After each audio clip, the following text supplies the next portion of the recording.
Because I had a situation where I had a woman, we were fuck buddies. And this was a chick who would, when she did come over, you know what I'm saying, for sex, she would do extra shit. You know what I'm saying? She would even bring me shit. She was the type of woman that would be willing to cook me a meal and take me out on her dime and all that other shit. You know what I'm saying? So when she hit me up and was complaining about the fact that, you know, you don't take me out, what's up with that? And I told her, point blank, that's not what we do. When I get horny, I call you up. If you're free, I step through. If you get horny, you call me up. If I'm free, I fall through. I'm like, that's it. That's what the fuck we do. Women will get with guys as placeholders. Do you know how hard it is to get rid of a woman who actually likes you, who actually respects you, who actually loves you? Do you know how hard it is to get rid of that woman? And you're not talking about some hypergamy? This is real simple. The reason why women treat you like shit, the reason why women got an attitude with you, the reason why women fucking diss you and disrespect you is because they never liked, loved, or respected you in the first place. Your whole story is cap, bro. Matter of fact, it's big cap. I'm gonna call you the Mad Hatter.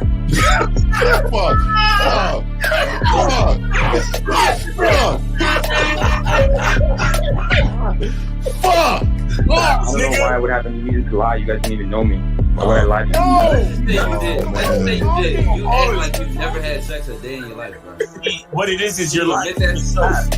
You're lying to yourself. That's why you can't make any progress, bro. All the sex that you got, I'm pretty sure it's handed to you. When a woman meets a man that's valuable and knows who the fuck he is, she knows that she can never overpower a nigga with game or a real dude or a man of value and not even to say a man of value, because that sounds too much like what other niggas be saying. What I really mean is a man that knows his value. When a woman is dealing with a man that knows his value, she knows that she cannot overpower him.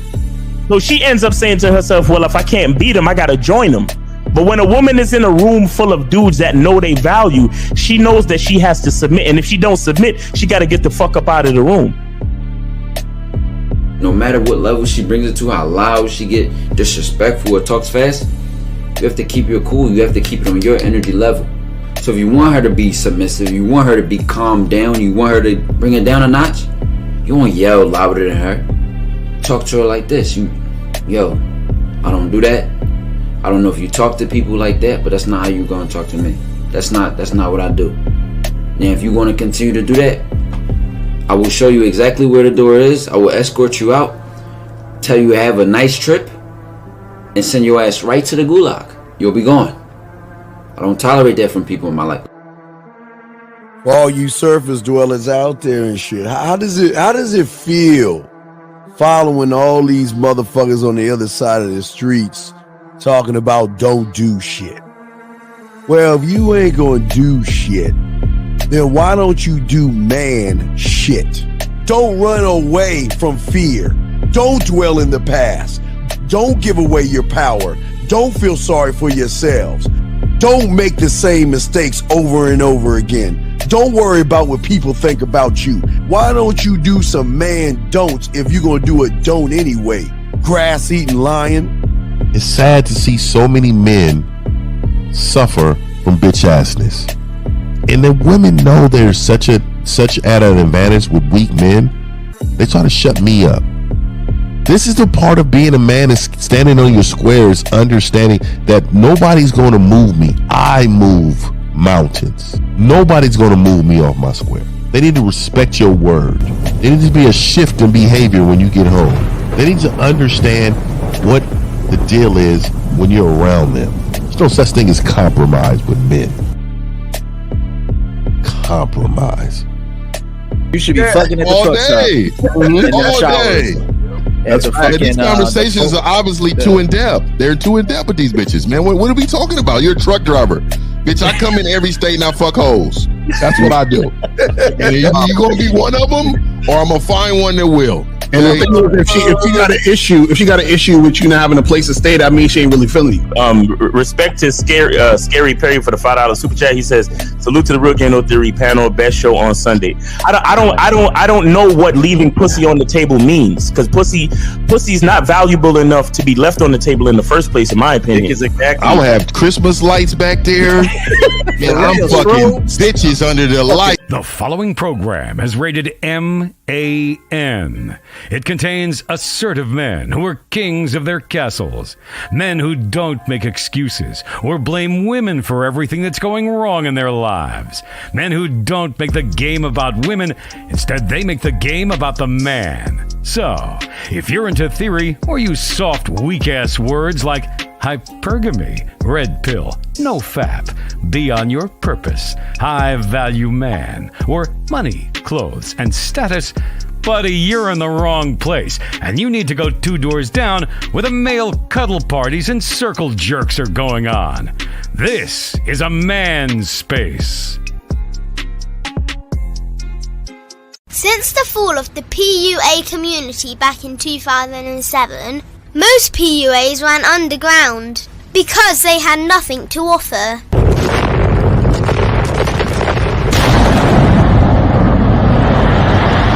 The content creator has become the hero today, dedicated to one single objective: to declaw and defang any person who listens. They decided to join forces to create a cult, and never giving those who listen a solution. It's all about clothes, cars and money, deception and manipulation, indirect game, going your own way. They talk pills and plates. They complain. They blame. Fake it till you make it. I just don't get it. A man doesn't need to lie to meet women. He just needs to learn how to spit flavour in her eyes and in her ears. Thanos broke down the game when he said, as long as there are those who remember what was, there will always be those who cannot accept what can be. Even in darkness, a man can find light. Sometimes the world doesn't need a group of fake heroes teaching lies. Sometimes the world needs a group of anti-heroes to bring balance, order, and truth to the game. It's time to summon the authentic players of the game.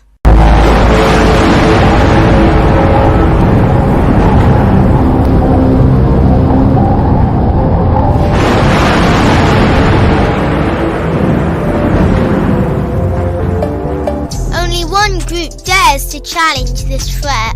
Gathered together from the cosmic regions of the streets, these anti-villains are hated because they put all the accountability on the man. They know the game will never be about women. They fight for every young man who is trying to learn their family name. Dedicated to truth, keeping it real and manhood. Get your notebooks out, ask questions, and call in. Don't just listen to the message, become the message. Oh my God, we're here. What up? We back, man. What's going on? We in here. We go. It's about to get ugly. Fuck these hoes. Yeah, it's about to get Hey. motherfuckers out there. Welcome to These bitch ass Actually, I have niggas, man. I have an announcement. I'm leaving the winners table. I'm joining Passport. I'm joining the Passport Bros. Just came from overseas. I'm out of the country. Oh, hold on. Do I gotta go get my passport? Hold on, man. Hold on, man. The bottom of my shoes. She cooks, she clean. I'm never working to a modern woman ever in my life, man. Y'all terrible. Hey, I'll see you over there, Ty. I'll see you over there, bro. Divide and conquer, my nigga. I'll get Thailand. I see you in Amsterdam, Switzerland, something like that. We'll take over. No, I'm going to the Philippines where the bitches is super easy. Exactly. Yeah. Transferring currency and all. I don't no type of back talk. You understand? I only need to know one word in the language, which is exactly. Whatever that word in the language is. I'm going to Yugoslavia, nigga. I want a challenge. Wait, what's the poorest country out of all? Hold on, man. Hey, man, I'm in here too, man. Hey, we over here, man. You know what I mean? Hey. I'm staying. We're still playing, coaches. I'm staying here in America because all the American women are. Listen, all the American women are single moms, and they're all fat.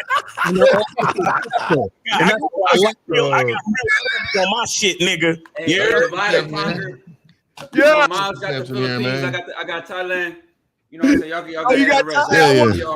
I'll take I ain't got Thailand, but I got Africa and shit. I've been there, man. I'm about to see all the We'll start disrespect. trading like Pokemon cards or baseball cards or something. Man. Hey, that's what I'm saying, man. You know, fuck all these hoes, man. You know what I mean? We can't get it here, man. We gotta go, man. Fuck these hoes. Exactly, man. It's too these women is too difficult, man. Come on. Can't you know, they taught me something here, man. Six bodies, you can't pair bond, man. You know, these bitches, I don't. Right, man. You know what I mean? Body Yeah, count fuck too these high, hoes. man. They just disgusting. They're hypergamous nature. Come away. Come away. Look, all the statistics point to the east. all the statistics. I mean, Fuck these hoes, man. It's just, how many statistics? How many studies do we need, guys? Come on. Come on, man. Come on. All right, so let's go ahead and bring it from the bottom to the top. First, passport brother, motherfucking K-Zakin. Passport brother K-Zakin. How are you, buddy? Yes. How are you, quick, man? Hey, man, I'm doing wonderful. I'll be in Jamaica next week, yo, man. Okay. Because contrary to popular belief, dating coaches do travel. We just don't travel for pussy. yeah, that's all it is. Anyway. That's all it is. Shit, speak for yourself. What's up? It's your boy, Mr. Listen. I can't afford a passport. That's the only reason why I can't go overseas and get women. I'm sorry, guys. I'm a broke boy. I have $0, and therefore I can't get any affection from women because these American women, they're all fat. They're single moms. What else? They're disrespectful. Even though there's other niggas fucking and getting their way, it's just something. Something's going on. So shout out to everybody in the chat, man. Let's go. Let's get it in. All right, passport brother Mouse. Hey, Yeah. All right. come on. Hey, guys, listen. Come on, guys. We're gonna listen. I want you guys to join me over there in Tahiti. We're gonna be on the beach, and we're gonna be sipping a couple of Mai Tais. We're gonna be sipping a couple of mimosas and checking out the beautiful ladies. I mean, look, when I go over to Tahiti and those places, they treat me like a goddamn king. You hear me? I get all the royal treatment. So, hey, listen, you guys can stay over here in the wasteland that is America, but I'm getting on the plane, brother. All right, brother. I urge you guys to join me, brother. Join me. All right, well, let's go to 1950. How are you, passport brother? Oh my God. Hey. Straight up, man. Hey, so let me just say this too, man. Don't be aggressive with these bitches. You go to jail. You got to make sure these bitches over here, I'm telling you right now, y'all need to come across the land with me. Enjoy. Look, I for the first time had a woman cook me breakfast. I actually filmed her folding clothes because that's never American women do not fold clothes. You see all these wrinkled men walking around. So I'm going to say it again. You guys make sure you come across the land, and you got to make sure she's nothing but feminine. If she says anything back to you, she's not feminine. So you got to make sure you come across the land. Thank you, passport bros. You know what? Fuck that, guys. Fuck you and fuck all you guys. I'm not going overseas. I'm going to another planet. Because these women here, it's terrible. I'm going to go to Mars. And then when I get to Mars in my passport, I'm going to go to the land of... And I'm telling you, because you know what? They know how to cook for me and clean for me and everything. So I'm telling all you guys out there, man, be a winner. Get your passport. Hey, Taekwondo, what say you, buddy? Listen, brothers. This is a once-in-a-lifetime event happening to mankind. People, listen, brothers, I know you're laughing. People have migrated for war. People have migrated for totalitarian dictatorship governments. No, 2022, we are migrating because the coochie economy is inflated. The coochie economy is inflated. So we are going where it is cheap. We are going where it is fresh and is less competitive.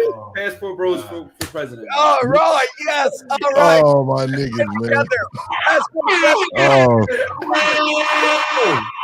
All right.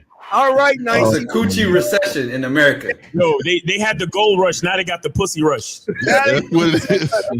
That's what it is, man. Yes, 1950. You created the winners table. Let's talk about it, sir.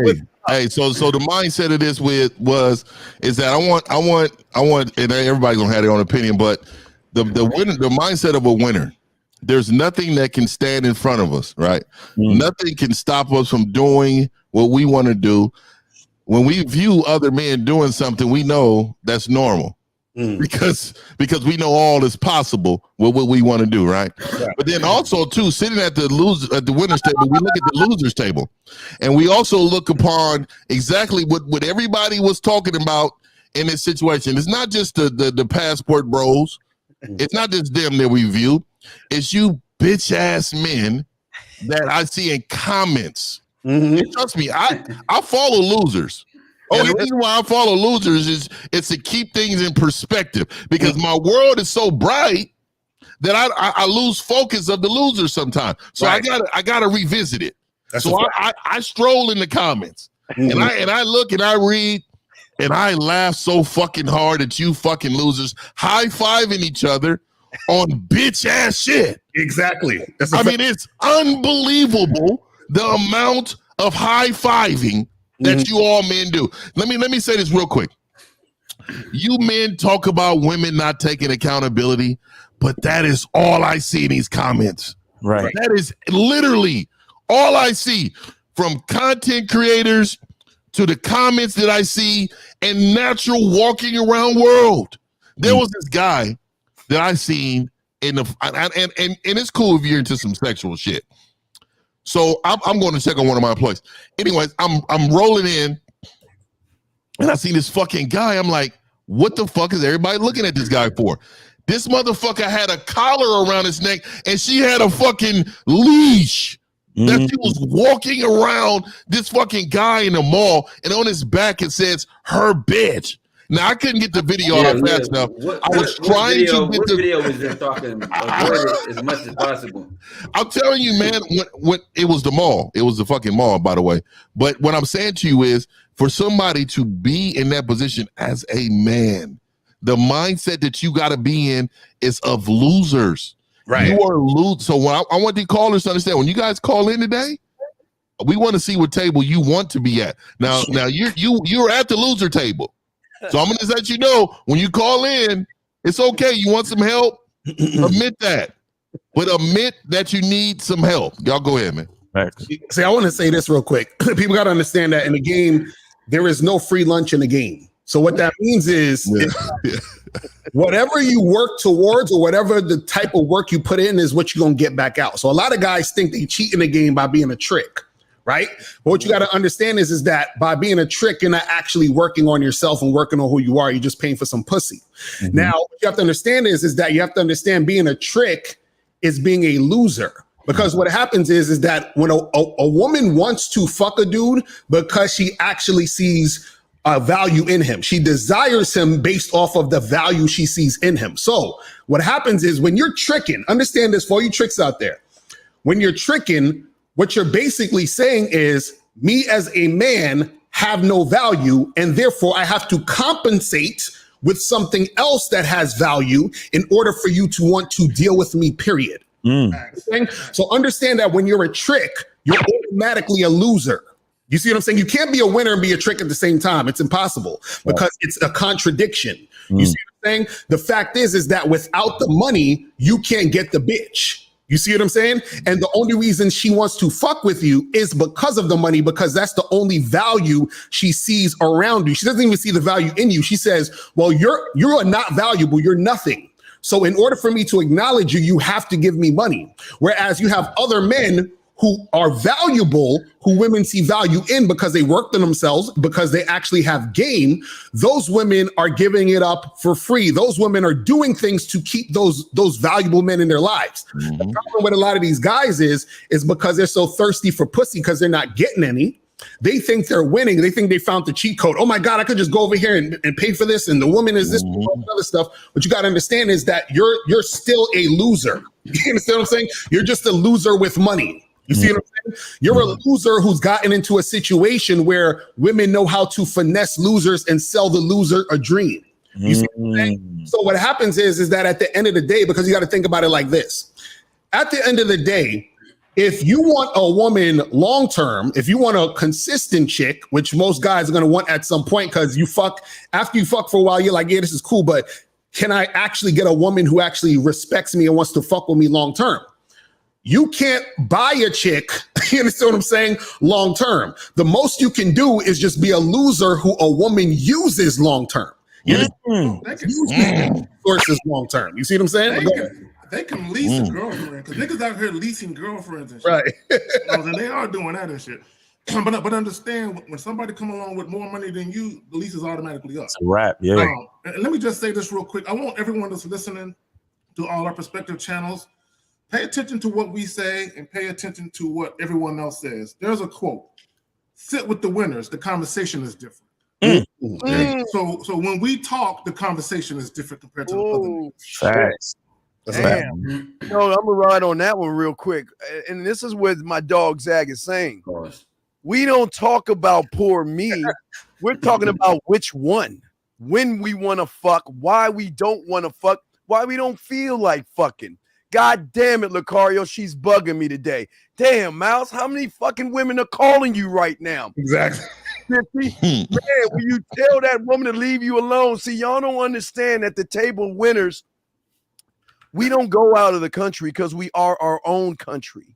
And that we are as men is a country that the woman wants to be a part of. See, you remember you guys when y'all were young and you had your little cake ass plate or whatever the fuck you had in the cafeteria, and you looked over to the far corner and you saw where all the cheerleaders, all the beautiful chicks, all the women hanging around the fucking winners, the ones that, guess what? Even the sexy woman couldn't get a seat at the fucking table because the table was only for motherfucking men that would sit around and praise other men of their trophies that they would get all the fucking time. The problem with you guys, like Lucario was saying, is that you think you're a winner. Yeah, you're winning at losing. That's why you're a winner. You're a great winner at losing. You get this lifestyle and you actually think that, hey, keep listening to us. Look at the winners and keep making all your YouTubes about us winners.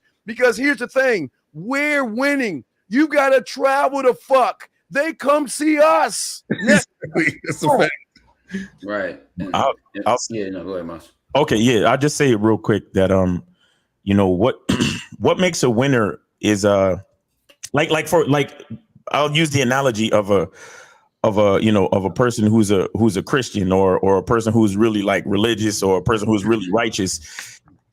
You know, you got to notice that it's like the most convicted and devout like Christians or spiritual people or righteous people are the people who have stared the longest in the face of the devil. You understand what I'm saying? And what I mean by that is it's the men who have gone through pain. And it was willing to face it, was willing to deal with the obstacles, the challenges, the difficulties. That's the devil. You know, everything that stands in front of your face telling you that you can't do it, but you still persevere forward and go through. That's you staring in the eyes of the devil and not blinking. You know what I'm saying?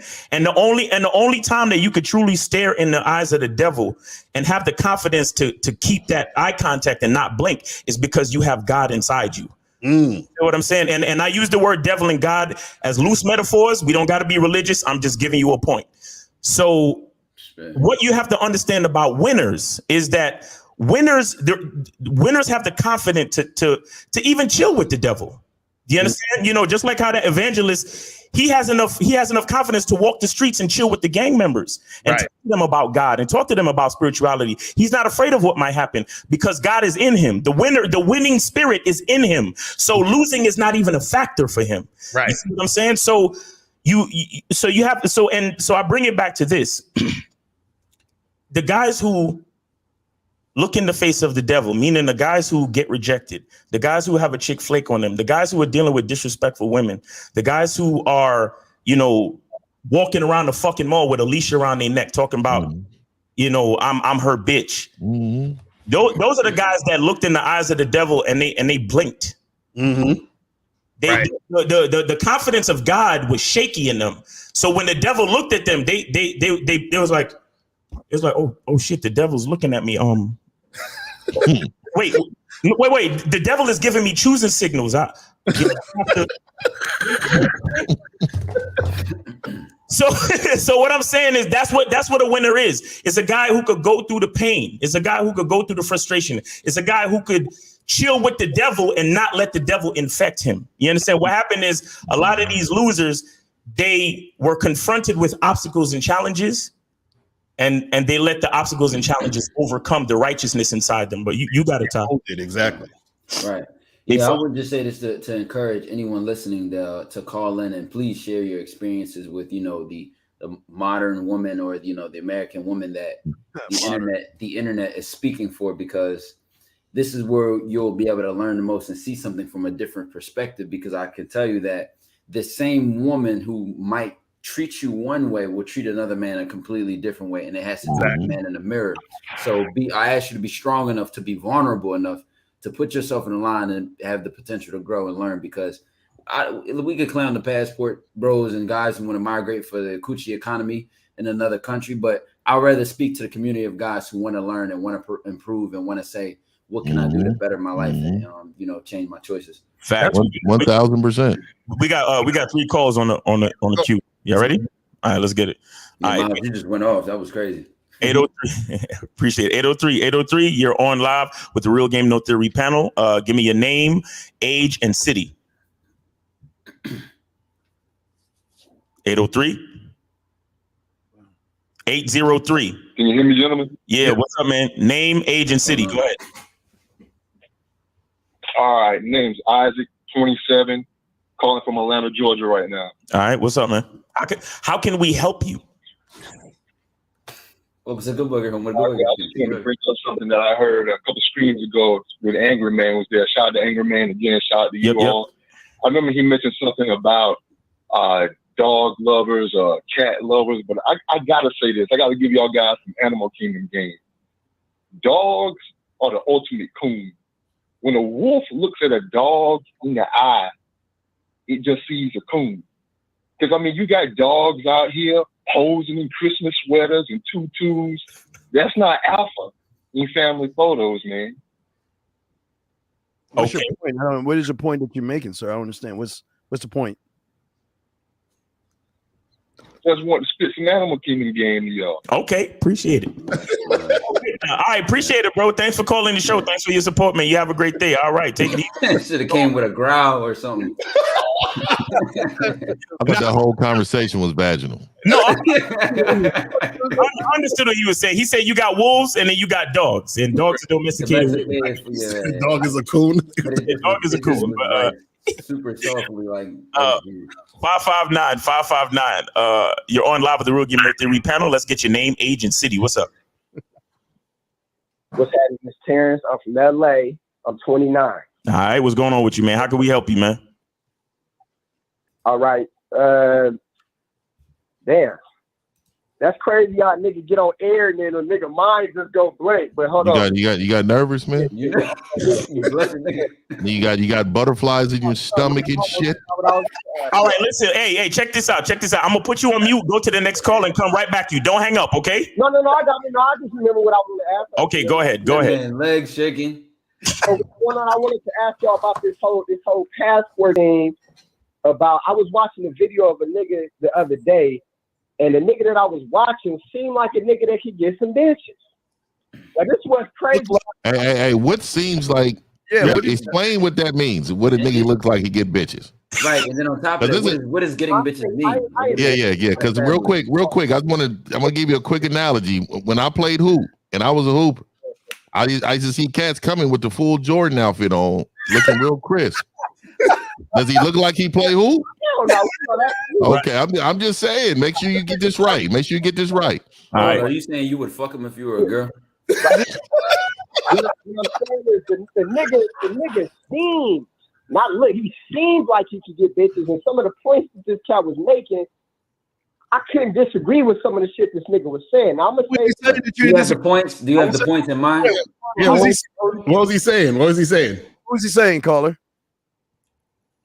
The nigga he pulled up the video that Lucario and the other nigga with the shades was talking about. The nigga that was talking about you got to go overseas. Y'all did a little y'all was talking about his video. He was doing a reaction video to that video that y'all made. Okay. What did you agree with? What was the thing that you said you agree with? What'd you agree with? I agree with a lot of shit the niggas say, but it's my god! Now, was this because he was attractive, or was this? Give us specifics. Look at Ty. It's liquid. Yeah. What did you agree with? Use your mind. What did you agree with? All right, but what did I agree with? I agree with this. One thing that I find kind of crazy in today's time is that, and I've gotten a whole lot of pussy throughout my time, but I got to admit that these women that we're dealing with today. Oh, you dealing with today? Stop! Don't say we. You dealing with today? Hold on. Women, hold on. Listen, I want to correct that fucking stupid ass shit you about to say. You dealing with? Tell them about the ones you dealing with. Huh? Okay, what are we dealing with? Continue, what are we dealing with, caller? Go ahead. Yeah, we is kind of strong. Operation, and I've gotten rejected at the same time. I deal with both. Now I understand that being rejected is part of the game. But I've never been rejected in my entire life. You don't get rejected. They missed out on this opportunity. Yeah, you don't get rejected, so you're not at the winner's table. You understand that, right? So, caller, what about these women today? Go ahead. What's up with them? Hey, go ahead, cry. I have both. Nigga, everybody deals with it. No. I don't know. I don't know what he's talking about. What is it? Hold on. I want to hear. What is it? What is the women doing today? Go ahead. That they weren't doing before. Yeah, what are we dealing with, caller? Go ahead. What are we dealing with? Go ahead. Let me say this. Does every man is rejection part of the game? Yes or no? No, because the thing is rejection to a man. Do you understand that? You want me to help you? Let me educate you that. Caller, I'm gonna tell you why there's no rejection. Because a man doesn't look at the last domino because he doesn't let a bitch define who the fuck he is. No, caller. Hey, caller, listen, caller. We're not gonna do that, or I'll bid you adieu right now. So please watch your fucking mouth, bro. Yes, I'm trying. He said something aggressive. I'm trying. It sounds like SpongeBob. Hold on. Let me hear it. Caller. What you want? Caller, what you want? What you want, bro? Let me make my point. I'll beat your ass, cuz. This nigga said cuz. Get him out of here. Hey man, no winners at the winner table is gangbanging. Keep that in LA. Let me tell you what these things about this hero. They're gonna be like, women, there's certain women that you talk to that's not gonna want to get with you. Oh, really, nigga? So you think that anywhere in the world you're gonna go to, every woman you talk to is gonna want? No, that happens everywhere. See, what the problem with a lot of these dudes is they've been in situations where women been treating them like shit for so fucking long. They're so frustrated and they can't take it. What they don't understand is that the woman that just treated you like shit treated another nigga like he was the shit. You understand what I'm saying? Right. And what you have to understand is it's not about the woman, it's about the man, because this is why she'll treat one dude this way and another dude this way. So the guy that's getting the great treatment is because he's that nigga. A lot of y'all niggas on YouTube, y'all not that nigga. Y'all just that nigga. Right. I would add this. I had a call with a guy. A lot of y'all don't even understand the volume that y'all are lacking. I had a call with a guy. He was like, yeah, in the last 2 years, I haven't really been, having experiences with women. I've been using dating apps and I've had like 2 or 3 chances from that. I'm like, 2 or 3? Right. I'm like, nigga, I can come at 2 or 3 bitches in 1 hour. Right. Why within the last 2 years, you're going to complain about a lack of experience, but you're not putting yourself in position to get experience. Exactly. You're not talking to the woman that you see at the grocery store, at the fast food store when you're going to get food. You're not saying hello to the woman that works at the desk at the gym. You're not saying hello to the woman in the hallway at the your apartment building. Just even to be social and practice, communication. Exactly. But you're going to also complain that you don't have opportunities to get experience. Yeah. A lot of y'all aren't accepting what comes with the territory, brother. You talking about rejection? How is it rejection? She doesn't even know you. Right. That's nothing. How can she's not even rejecting you? She doesn't know you. She's saying no to an opportunity of who she thinks you are, but you have to get to a level of game to know why you're an opportunity. This is not some sort of arrogant belief. Well, you know, Ty, here's the thing. The problem is that if you listen to these guys that complain, they're not giving any solutions, but yet they don't want to give them the solution of finding a dating coach that can help them self-discover themselves. Right. There is a guy there saying that we're ancient. How is learning yourself ancient? You know what I mean? We teach you guys how to learn yourselves. But see, here's the thing about all those motherfuckers that talk shit. They're never giving you a solution. Right. Thus, what they do is self-sabotage you to keep coming back to them. That's the game they're running. No, Steve. The solution is tricking, Steve. That's what the solution is. All right, hold on, guys. Let me just do this. Shout out to Merciless Reese L. Black with the $9.99 super chat. He says, "Putting bread in the plate for the passport pulpit. What happens if we all pull up overseas and get all the attention? Are they gonna say women overseas are shallow now?" We should do that shit. They fail overseas. They's like, you know what? We should start something in Mars. Let me address this guy Apex. Hold on, guys. We do have like 6 calls in the queue, so let's. Okay, real quick. Let's address this real quick. Let me say this. Let me address him real quick. Yeah, hold on, real quick. Say, where's your Here's woman? the thing. You know, they say, damn, you're married. What me or Zag or 50 or Lucario or Miles fucking around and no matter what we do is fucking bitches. What we do, that's not who the fuck we are. And the fact that you look at what we do versus what we teach shows what kind of bitch you are. Because what? So Michael Jordan can't teach you basketball now that he's married? He can't do that, can he?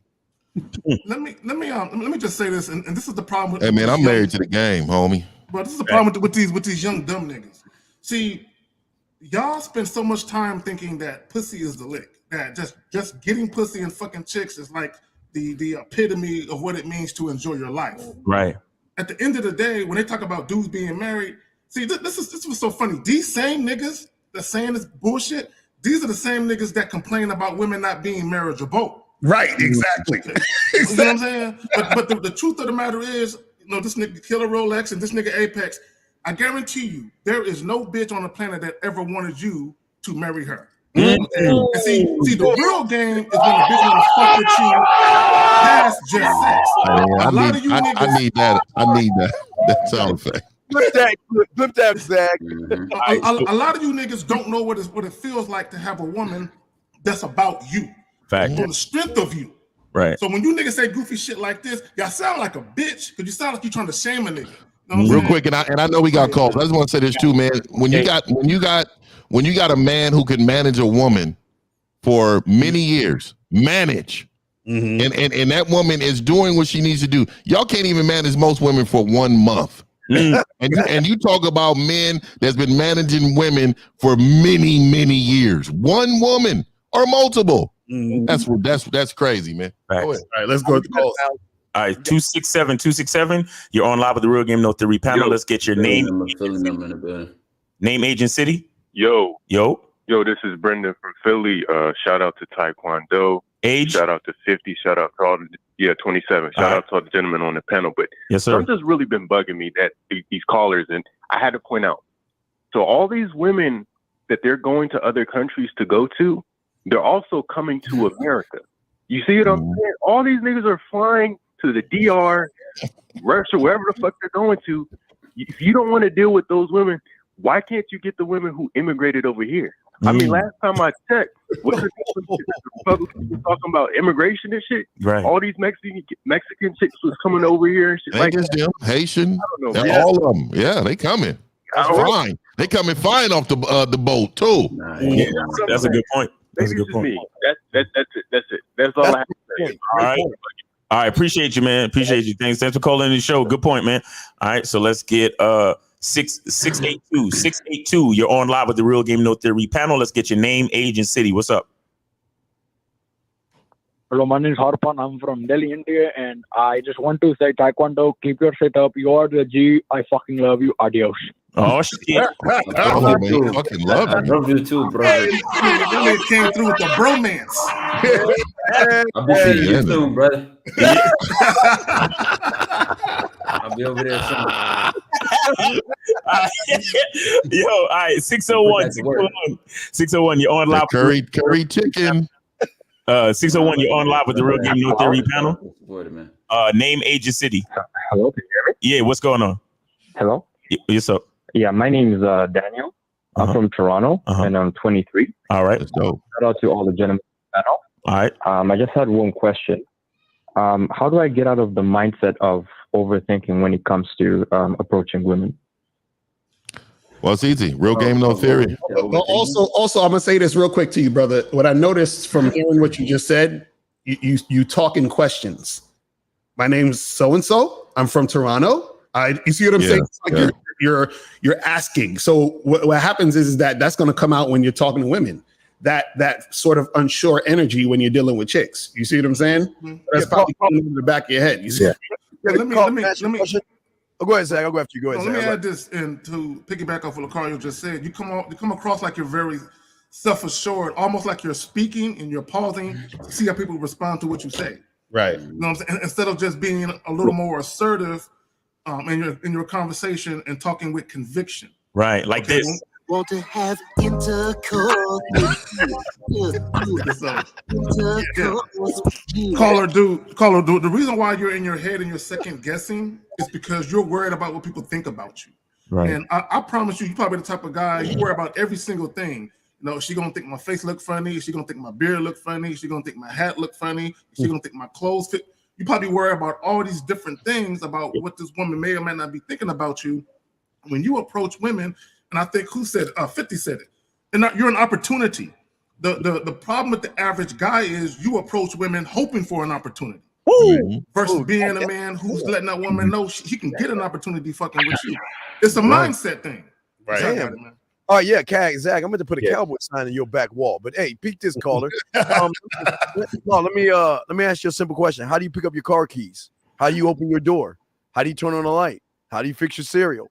So do you see what we're trying to go with? You're making too much about the woman and not making it about what you need to do. Yeah. Do you understand that, sir? So I'm going to tell you right now, man, it's an inner bitch that's been growing inside of you from a very young age. Okay. It is taking over your body like cancer. And the reason why I'm telling you that is because it's taking over your mind to make you less than, make you believe you're less than. So think about it like this, man. Right. So when you're approaching a woman, you feel like she's special, and that's a problem. You feel like that she's unique, and that's a problem. You actually care about what she feels. That's a problem. When you're approaching or talking to or communicating with women, you should have zero fucks about anything other than what you're accomplished, what your goal is, whatever in that conversation to get out of that, that's what you need to do. Right. One thing I need you men to understand is if you feel this way with women, it reeks in other parts of your life. You're a bitch at work too. You're a bitch when a guy like me comes and digs in your pocket and tell you to put your hands behind your back, you're going to do it because you're so much of a bitch that you cannot control it. It's not just with women. It's confidence in life. Right. So don't just exclude every part of your other life. You're a bitch all around in your life. Caller, when was the last time you asked for a raise at your job? This was like 2 years ago. And you haven't had a raise since then? I mean, I've been switching jobs though, so it's kind of hard to tell. It's kind of hard to tell. How long you been at this job?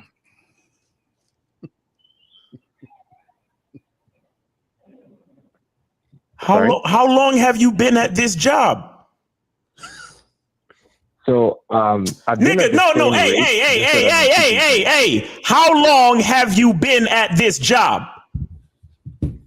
9 months. Thank you. Jesus fucking Christ. Listen, man. Listen, you see how you can't just answer a question straight? It's because like everybody else on the panel said, you're way too concerned about what people fucking think. Stop being a bitch. And I don't mean that to insult you, but stop being a fucking bitch. Let me tell you what your job is. Because 50 said, whatever your goal is in the conversation when you approach a woman, your goal, your mission is not to go out with her. Your mission is not for her to say yes. Your mission is to find out what's going to happen. That's your only fucking mission. Right. Now, if you're too afraid just to find out what's gonna happen, then there's nothing we could do for you. Because you know what that means? That means you're afraid to live life, and you're the type of dude that is waiting for life to happen to him. Wow. Yeah, Well, I treat approaching like gambling. I roll the dice on the wall and see what it hits. Facts. Well, he just said it. He said he's switching jobs because he had one job. They're not giving him raises, so he'll just quit that job and go to another job. And it seems like you remind me of the Passport Bros because you running. You're a bitch. You're running from being a man. Yeah, you're a bitch in real life. Asserting yourself. You know You're a bitch in real life. It don't matter if you travel to another country, you're gonna be a bitch there. Fact. So just make it just know, man. And I'm saying this because I'm a guy who likes to hit dudes in their fucking chest. And I'm gonna tell you what it is. Like, dude, straight up, this is what the fuck it is. Like, yeah, for real. I'm trying to, like, dude, like if you said something stupid and you was related to me, I'm the hands is coming because I like you're representing something that's powerful, and you're not doing well. How much money have you spent on fast food in the last 2 months? Give me a guesstimate of how much money you spent on fast food the last 2 months. Last 2 months, about $200, $100 each month. Okay, so I want to tell you, coaching is cheaper than that. Change your life. Eat well. Get some coaching. We could change your motherfucking life. Hey, caller. Hey, thanks for calling in the show. Thanks for being a good sport. But take everything that we said to heart. Play it back if you need to. And if you need some more answers to your questions, go to realgame03.com and get some coaching. All right. Peace to you. Appreciate you. All right. And stop all that goddamn fast food, bro. Facts. A lot of fast food, though. Facts. 217. You're on live with the Real Game No Theory panel. Let's get your name, age, and city. What's up? Hey, yo. Yo. Damn. That shit crazy. Hey, but my name. Nigga, are you high? I just turned. Nigga, you better wake up. You better wake up before I hang up. Yeah, that nigga's laying on his side, nigga. Definitely laying on his side. But hey, look. Nigga, hold on. What's your name, age, and city? Name, age, and city, homie. Rel, REL. Nigga spelled it. We got the police. Hold on. Darrell. What up? What's the name of the strain that you were smoking on this morning? It's called Taiwan. Wait. Say that again. I said Tony Pack. That good Tony Pack is dead ass. You feel me? Dead ass. How old are you, real quick? How old are you? Corny, man. How old are you? That shit corny. How old are you? 19. You smoking that much, bro? All right. So what's your question? Yeah. Smoking your life away. Man, I was just trying to see what's good with y'all. I know this nigga. I know this nigga didn't call in like we cool and shit. This nigga just giggle on the phone with grown man. I just wanted to call in and see what's cool, man. He's going. Imagine him. What did it check up on? No, I just called to see what was good with y'all niggas. Word. Niggas laying on the side and shit. Yo, 754. You're on live with the Real Game No Theory panel. Name, age, and city. What's up? 754. Going once, twice. You're out of there. All right. 216. You're on live with the Real Game No Theory panel. Name, age, and city. What's up? Hey, fellas. My name is Trey Darby. I'm from Cleveland, Ohio. And my number one problem. How old are you? When I get into the conversation. Yo, how old are you? Sorry, my apologies. I'm 29. 29. All right, go ahead. 29. Yeah, my number one problem is especially with what Ty said at the beginning of the conversation was I'm not prepared. I'm the number one problem. I accept that first above anything else. Well, first of all, nigga, you want to get better at conversation. Stop mumbling. You know what I'm saying? What the fuck he's saying? What are you saying, bro? I understand what you're saying. He's like this on the phone. He's like this on the phone. Yeah, start over. Take your mouth away from the phone just a little bit and speak clearly. That's called a coaching starts right now. Oh, my apologies. I got my headphones on and stuff. That's all. Okay. All right. Speak clearly. Go ahead. Okay. Yeah, my name is Trey Darby. I'm from Cleveland, Ohio. I'm 29 years old. I accept humbly walking into the dojo with my white belt. I am the problem. Right. Before anything else. Okay. And Yeah, I appreciate you saying that. apologize. About to knife you, brother. Let me wipe my feet off at the door. What's good? All right. This nigga Taekwondo serious. He ain't fucking around. He's not playing games. He ain't playing games and shit. What's your question, caller? What's up? What's your question? Oh, that was just my statement. I just wanted to make sure that I set the tone as just a student. Like, I Right. can't show Listen, brother, listen. That was honorable of you to put yourself out here like this. Time. Now it's time to get specific. Yeah, go ahead and ask the question. Right. So it's honorable of you to put yourself out here and take accountability. This is where you're about to grow. So it's time for you to get specific because you was about to say my main problem is blank.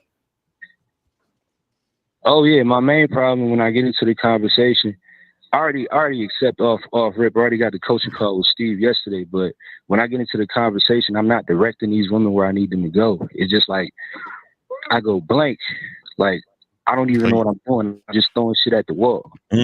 Yeah, Steve was coaching you. No, like Steve, he's staring at a wall right now. He's the music. He's blank right now. Caller. Let me ask you a question. Caller, let me ask you a question. Do you, when you think about who you are as a man, do you feel like you have a sense of self-value? Of course, yeah. Yeah, Are you sure? All right. Are you sure? Okay, let me ask you another question. Do you feel like you have a high degree of self-esteem and confidence? Yes, I do actually. Yeah. Are you sure? Well, because and I say that because you just said that when you approach women, you just throw shit at the wall hoping that it sticks. If you were a confident man with a high degree of self-esteem and you knew your worth and your value, you wouldn't throw shit at the wall hoping to stick. You will know exactly what to say because you are a man of value. Right. Caller, let me ask you a question. Caller, it's not a joke. I'm serious. How do you make cereal? Milk, a bowl, spoon, and the cereal.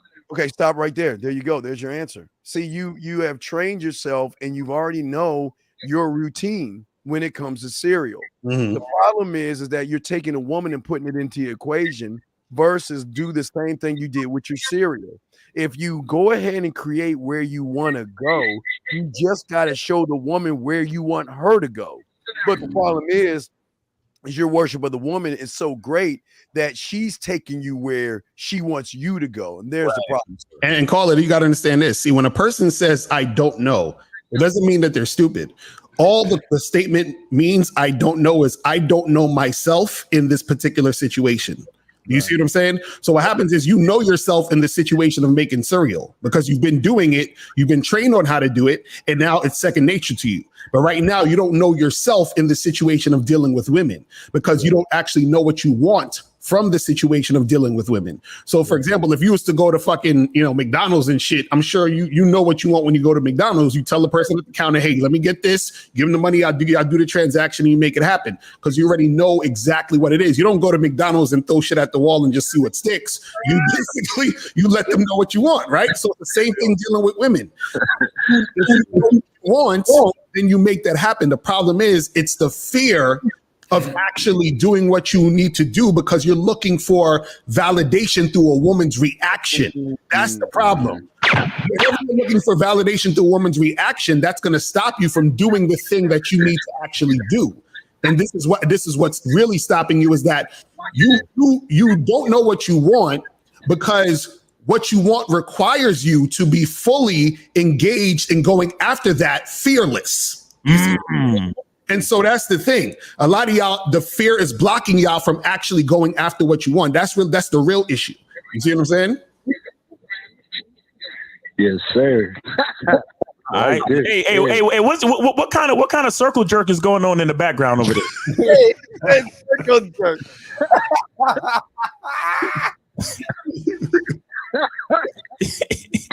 Hey, they back there holding hands with each other and shit. Yeah, man. Hey, listen, caller, listen, man. You already got. Hey, check it. Look. You already got $1 billion worth of game, man. If you got any more questions, get on realgamenotheory.com and get with one of us for some coaching. All right, player. Thank you, brother. All right, man. Take it easy. I'm telling you, man. I don't know what's going on with these niggas, man. I don't know what's going on with these niggas? It's a problem. We got 832. You're on live with the Real Game No Theory panel. Name, age, and city. What's up with you? 832. Going once. Hello? All right, 832. Name, age, and city. What's up? Name, age, and city. Hello? Yes. What's up? Hey, you can hear me? All right. What's up? My name is Jay from Texas. I'm 24. All right. Go. How can we help you? Help. Yeah. What's going on? Cool. This question might go towards more Kay Zaggin and Steve the Dean, but so recently I've been thinking about going to the Navy branch or something. I just wanted to know if y'all had any insight on that for me to make that transition. Military. Into the Navy? Yeah, he going to military. Oh, okay. Well, I just wanted some insight from one of y'all. Okay. Well, have you taken the ASVAB yet? No, I haven't taken it, but I went through like 3 times in my head, like of the decision of going, but I've always changed my mind, you know. Well, okay, go ahead. I'm sorry, go ahead. No, let me ask you a question. So, what do you hope to get out of it if you join the service? What do you hope? What are you looking for?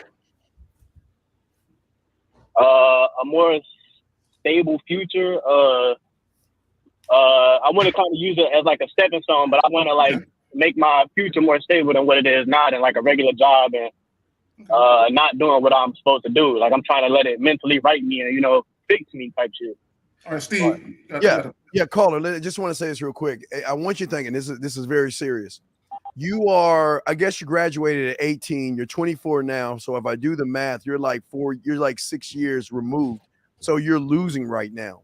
Get off of your lazy ass, because listen, what you don't understand, as soon as you throw your hat up in the air, you're going towards your retirement, and you really think about these things. So what I would tell you to do, if you don't have an understanding, go into the military, because you get 3 square meals, you get to live for free, and you get to save your money. You get to go on to college on a GI Bill. You get to learn a trade, and unlike the Passport Brothers, you get to travel and find pussy without having to go travel to get pussy. So what I'm saying to you is go and think about that, because don't waste no down payment on the house either. When you get back, man, you winning. Yeah, you got the hospital, VA hospital. So just think about that, because you're 24 years old. Listen, you're gonna blink and you're gonna be 30. You'll blink, you'll be 40. So I don't want you to fall into where these losers are falling into. Just start doing something with your life. You're already 6 years behind your classmates who have already been to school, who have already graduated, and they have started their life. It's time for you to start yours, brother. Yeah, and I'm in the trenches every day. I'm not in the military, but I will tell you, I'm in the trenches every day. I'm teaching, I'm showing people the world. So just know, if you decide against that, you gotta have you want to get some direction, man. You're at the point in your life right now where you're wasting your time. I always tell people, man, when you from 18 to like 30, you should already have been in the area where you need to be. Stop wasting time. Stop thinking you need to go out and have all this fun. The fun starts later in life. Caller, let me add this. Hold on real quick. Okay. Caller, what are you doing with your life right now? Since you left high school, what have you been doing with your life? Nothing. All right. Honestly, I've been working for 2 big companies primarily, and I mean it's really the same thing. Both of the companies, they go hand in hand, like they're competitors, and I work for both. So wait, hold on. Burger King, McDonald's, like an Amazon fulfillment job or some shit like that. What are you talking about? A career, or are you talking about just a job? To give you some more info, I work for Coca-Cola and I work for Dr. Pepper right now. Oh Jesus. Okay. And are you sound good? Are you in some type of managerial position, or you on the assembly line? No, I'm one like above like the grunt level. If you want to say. Like, I'm not at the bottom, but I'm not. All right, no problem. No, I just wanted to get an idea of where you was at. So go ahead, K-Zach. Well, let me say this: if you are serious about this, is what I would do if I were you. I wouldn't just settle on the Navy. Go visit all the branches and kind of see what they have for you. Don't for you on that though. Can I ask a question real quick? Yeah, go ahead. All right, so out of your experience, because I don't want to be out there. Me personally, I ain't trying to be out there shooting motherfuckers in the fucking Well, don't go. nowhere. Don't be no bitch ass nigga, man. We don't need no bitch ass niggas protecting us. Yeah, but caller, it's not about shooting. It's not caller. Listen. Shoot that pen across that paper. When you take the test, based off of your test, sir, they're going to give you a list of jobs you can have. You're not going to be on the front fucking line unless you're a goddamn knucklehead. If you got a little bit of sense to you, you can file papers in the middle. Bro, I'm gonna say this, dog. If he's on the front line, look, bro, we don't need no bitches out here, man. Don't join it if you don't think you, man. If we go to war tomorrow, they gonna send your motherfucking ass, dude. Yes, that's caller. That's one thing. No matter what job you do, hold on, real quick, caller, hold on. Caller, don't get offended, bro. Don't get offended. Hold on. Yeah, no matter what job you do, if you do get called to, if you get deployed, you're gonna be somewhere where it's hot. You know what I'm saying? Now, I'm not saying you're gonna be out there with a gun shooting motherfuckers, but this is what, like Steve was saying. When you take the ASVAB test, depending on your score, they're gonna give you this list of jobs you can choose from. So it benefits you to score as high as you can, so you can get a dope ass job. You know what I'm saying? And also, when you do choose your job, make sure you choose something that actually you can do in the private sector. Don't choose no bullshit. Right. Don't sound like being a fucking clerk where you hand out uniforms to niggas and shit. Right, and National Guard is good too, man. You know, you here in the country most of the time. Most National Guards, you know, they deploy to the, you know, to United States, man. They out here. Right.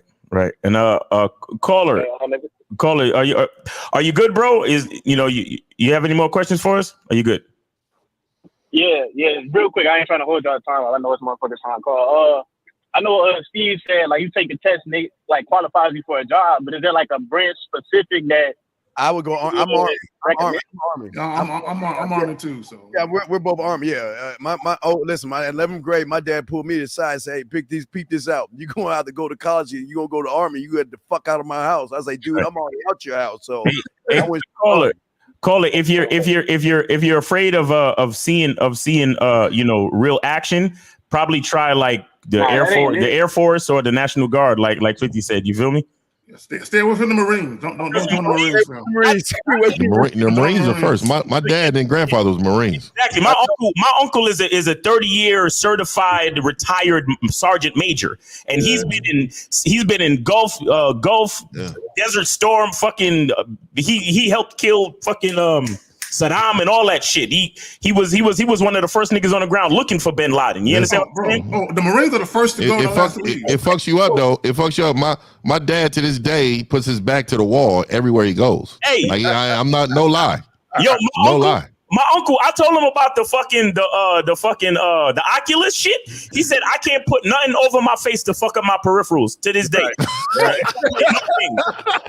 He don't even play video games. He don't play video games. Yo, these motherfuckers are serious, man. That man described to me watching a live body get ripped apart by 50 cal bullets right in front of his face. So he don't play those type of fucking games. But listen, brother, if you ain't trying to look for action, then stay away from the Marines. You understand me? People die every day, B. People die every day. Listen though, thank you for your service if you do enlist, and good luck to you. All right, bro? Yeah, just don't be no bitch ass nigga out there. Y'all take it easy, man. All right, bro, take it easy. I appreciate you, man. Hey, 50, you triggered him, man. You can't be Hey, man, and if I trigger him, that means he's gonna be an emotional on the line. He's gonna be out there crying, and he gonna Forrest Gump it back running the other way. Get your bitch ass over there, man. Bro, 50. When I went to basic training, there were dudes that was crying, bro. They was peeing on themselves and shit. And that was just basic training, nigga. Fuck that, man. Kick them out. Freelance Rona with the $10 super chat. He says Sunday Shark Tank is live, and we got 408. You're on live with the Real Game No Theory panel. Name, age, and city, please. And how can we help you? Yes, sir. This is B Life, the formula from San Jose, California. I'm 47. I just want to say shout out to the entire Game No Theory panel. I am a Navy veteran, and I just want to address these passport pussies out here. For these niggas that are more submissive overseas. Thank you for your service. They are submissive overseas, but understand something. They expect a higher level of masculinity from the men out there. Yeah, they do. Yeah, they do. That's a fact. That's all I wanted to say. Shout out to my brothers right here on the panel. I love y'all, man. Peace. Hey, San Jose State, baby. Hey, I was there, baby. I was out there representing, man. Shout out to you, bro. Yeah, man. Hey, that's real talk. That's real fucking talk. Because remember, and you know, and this is something that I've been saying forever. The culture of submissiveness was created by the men of those countries. Exactly. So, but the women are submissive because they're used to a certain level of masculinity, which y'all motherfuckers running over there don't have. Exactly. So you under the fucking leadership of some other nigga. Fact. Shit. All right, we got 856. You're on live with the Real Game No Theory panel. Let's get your name, age, and city. Yo, what's good? My name is Ken Do. Okay. Everybody call me Kenny.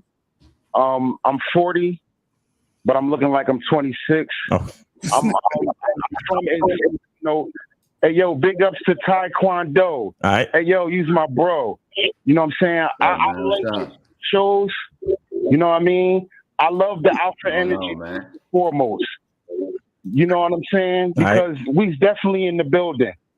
This a good look on all levels right now. Facts. Where you from, bro? Now I gotta mute my TV, all right? So where you said he was from? I just graduated, you know what I mean? What city you from, Cola? You know, I'm from Atlantic City. Atlantic City, okay. Oh, yeah, Jersey, you close. All right, and congratulations. Yeah, Jersey definitely going to always hold it down some kind of way. You know what I mean? Yeah, congratulations on your degree, bro. You got a question? Well, yeah. So, you know, really, my question is this. You know, even though we strive for male, you know, perfectionism, I would call it, even though we're not perfect in any walk of life, you know what I'm trying to say? When you get into a situation where you feel as though you might be trapped, and I don't care where you are as a black man. What do you mean trapped? You feel I don't know about that one. Hey, call. What do you mean by trapped? Because I'm lost. What do you mean by trapped? Now, I'm gonna say trapped because when you go through life, I mean, it's not always gonna be an easy road. We just got finished talking to two guys talking about they're gonna go overseas, and we don't even know if we're gonna see them anymore. They could very well come back with an American flag. You know what I'm saying? Over their casket. But that's not their intentions. They went over there to fight for their country. But you can walk out your door and get ran over. So, but what are you saying? I don't understand what you're saying. What I'm trying to say is when you get yourself in situations that you necessarily didn't call for, what do you think is the best way for you to get up out of that? And they saying stuck as in complacent or stuck as in damn, I didn't know what I was getting myself into. Well, my thing is this. Like you feel as though, yeah, I'm doing the right thing, then boom, something just hit you. Oh man, I got myself in the wrong situation. Life, so gives a fuck. Okay, but life that's full of twists and turns. Now, as a man, though, your decision or indecision can lead to you in a fucked up situation. That's what I'm trying to say. Now everybody watching you, they like, oh, okay, yeah, he's the big dog. Let's see how he get up out of that. But I get up, but you get every man on this panel gets out of their situation their own way because they look to themselves for there be their own answer. You can't try to get the answers from us. As you begin to learn game or get a dating coach, what they try not to get you to see is that he's going to show you to be your own solution. Don't think like another man, think like you, and don't worry about the next man. Fuck the next man. Fuck the next man. I got you. Yeah, Carl. I would say outside of death, there's a solution for everything, fam. Always. Right. You're right. You know, I say that because we live in a world where it's like we make one wrong move, whether it was.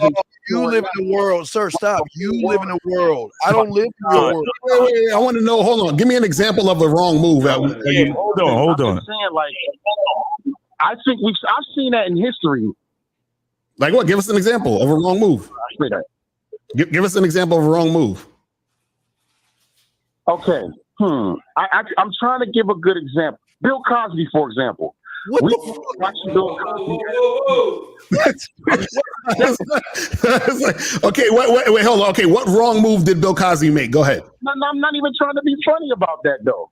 Okay, what's the wrong move that he made? He got all these allegations about things he done did that I don't know nothing about. But what business is it of yours? No. But this is the question though. Caller. This is the question.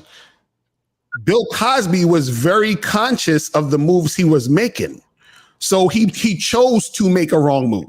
You understand what I'm saying? So all that shit he got caught up with the women, he chose to make a wrong move back then.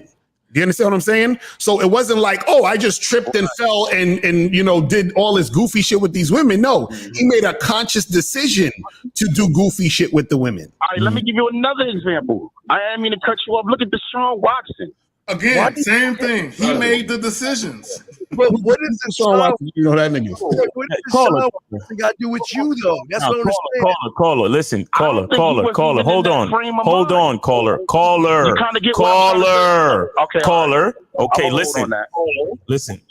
And I need you to mute and kill your TV in the background, bro, or the computer, whatever you got. It's on mute. I got everything like off. All right, so listen. It sounds to me. Why the fuck am I hearing myself? You gotta probably mute him, Mouse, for a second while you're talking. Mute him for a minute. All right. So it sounds to me, caller, like you're just afraid of the obstacles and challenges of life. You understand? Because ultimately, there's no such thing as a right or wrong move. There's a move that a man wants to make. And then there's people around him that judge if it's right or wrong or not. If you make a move based on your identity, then it just really is what it is. And then you have to deal with the implications that come with the choice you've made, period.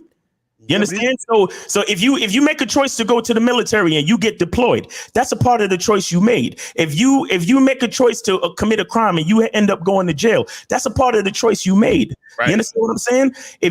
So the bottom line is you got to be strong enough to say to yourself, well, this is the product of the choice I made and I'm going to move with it. Now, at the same time, you could be the type of nigga to make a choice to keep your head down, work hard, be respectful and mind your fucking business and stack your bread. And then you become rich. That's the other a product of the choices that you made. But the bottom line is it's your identity. It's not right and it's not wrong. It's you. You see what I'm saying? So because I heard you say, oh, you make a choice in this world and then all of a sudden you get crucified for it. Look, it's not about getting crucified. It's about you living the life that you chose to live. Well, he's in his who don't like it. He's in his feminine right now because he's talking like a woman worried about shit. Once you learn how to be an actual man, caller. Hold on, caller. Hold on. You know what I mean? I wasn't caller. Listen, man, you're in your fucking feminine. Once you learn motherfucking game, you're not gonna give a fuck about the next man. Fuck what Deshaun does. Fuck what E.T. does and Bigfoot does. I don't give a fuck what they do. I make my moves for me, and I only make them for me. Me. I. My. All this silly shit you saying is like women shit. Get your panties off and start worrying about your goddamn self and stop worrying about other people, man. Facts. All right, caller. I got you, my brother. All right, caller. Yeah. You know, sometimes when brothers are growing up, they look to people for guidance so they can become leaders. Right.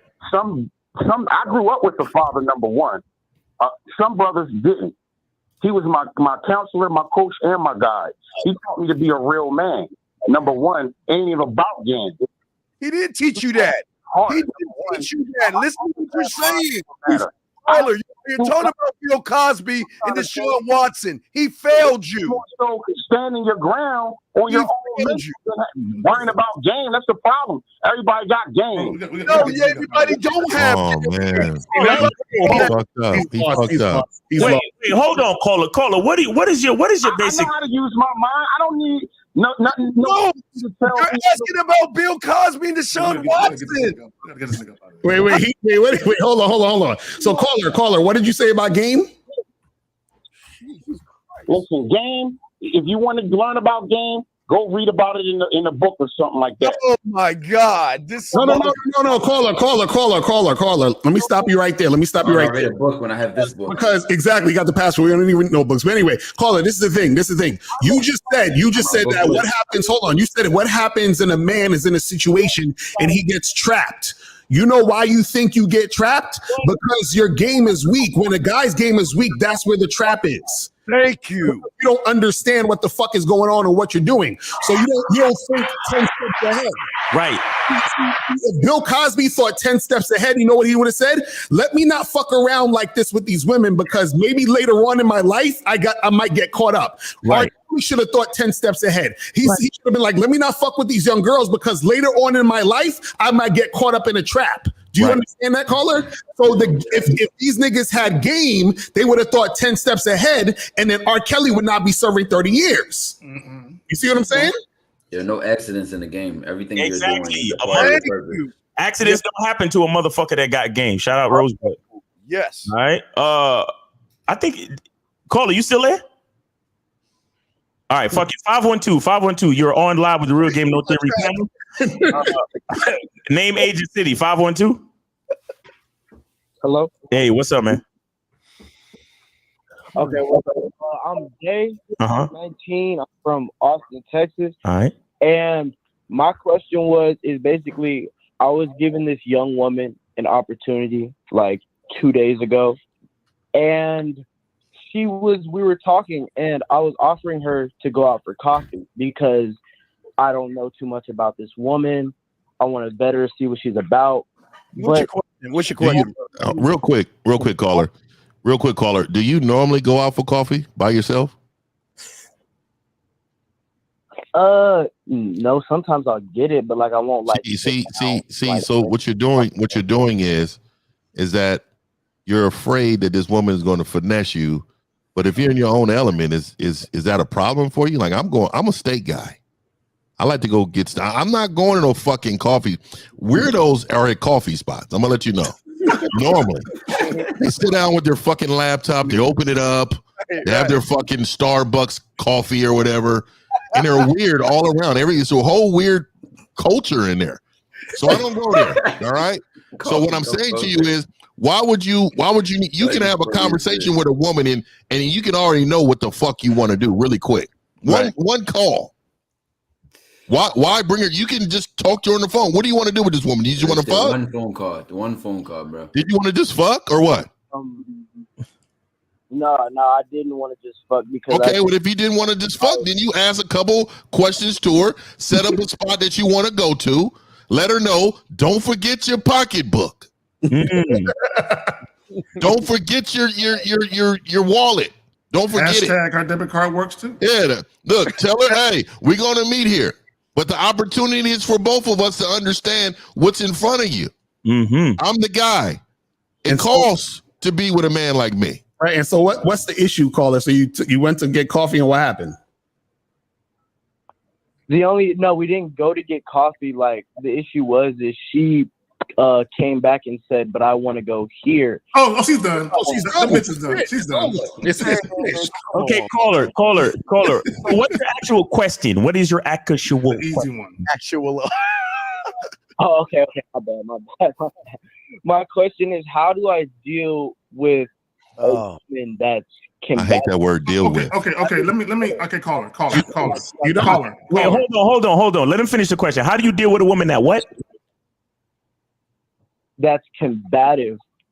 You don't deal with them.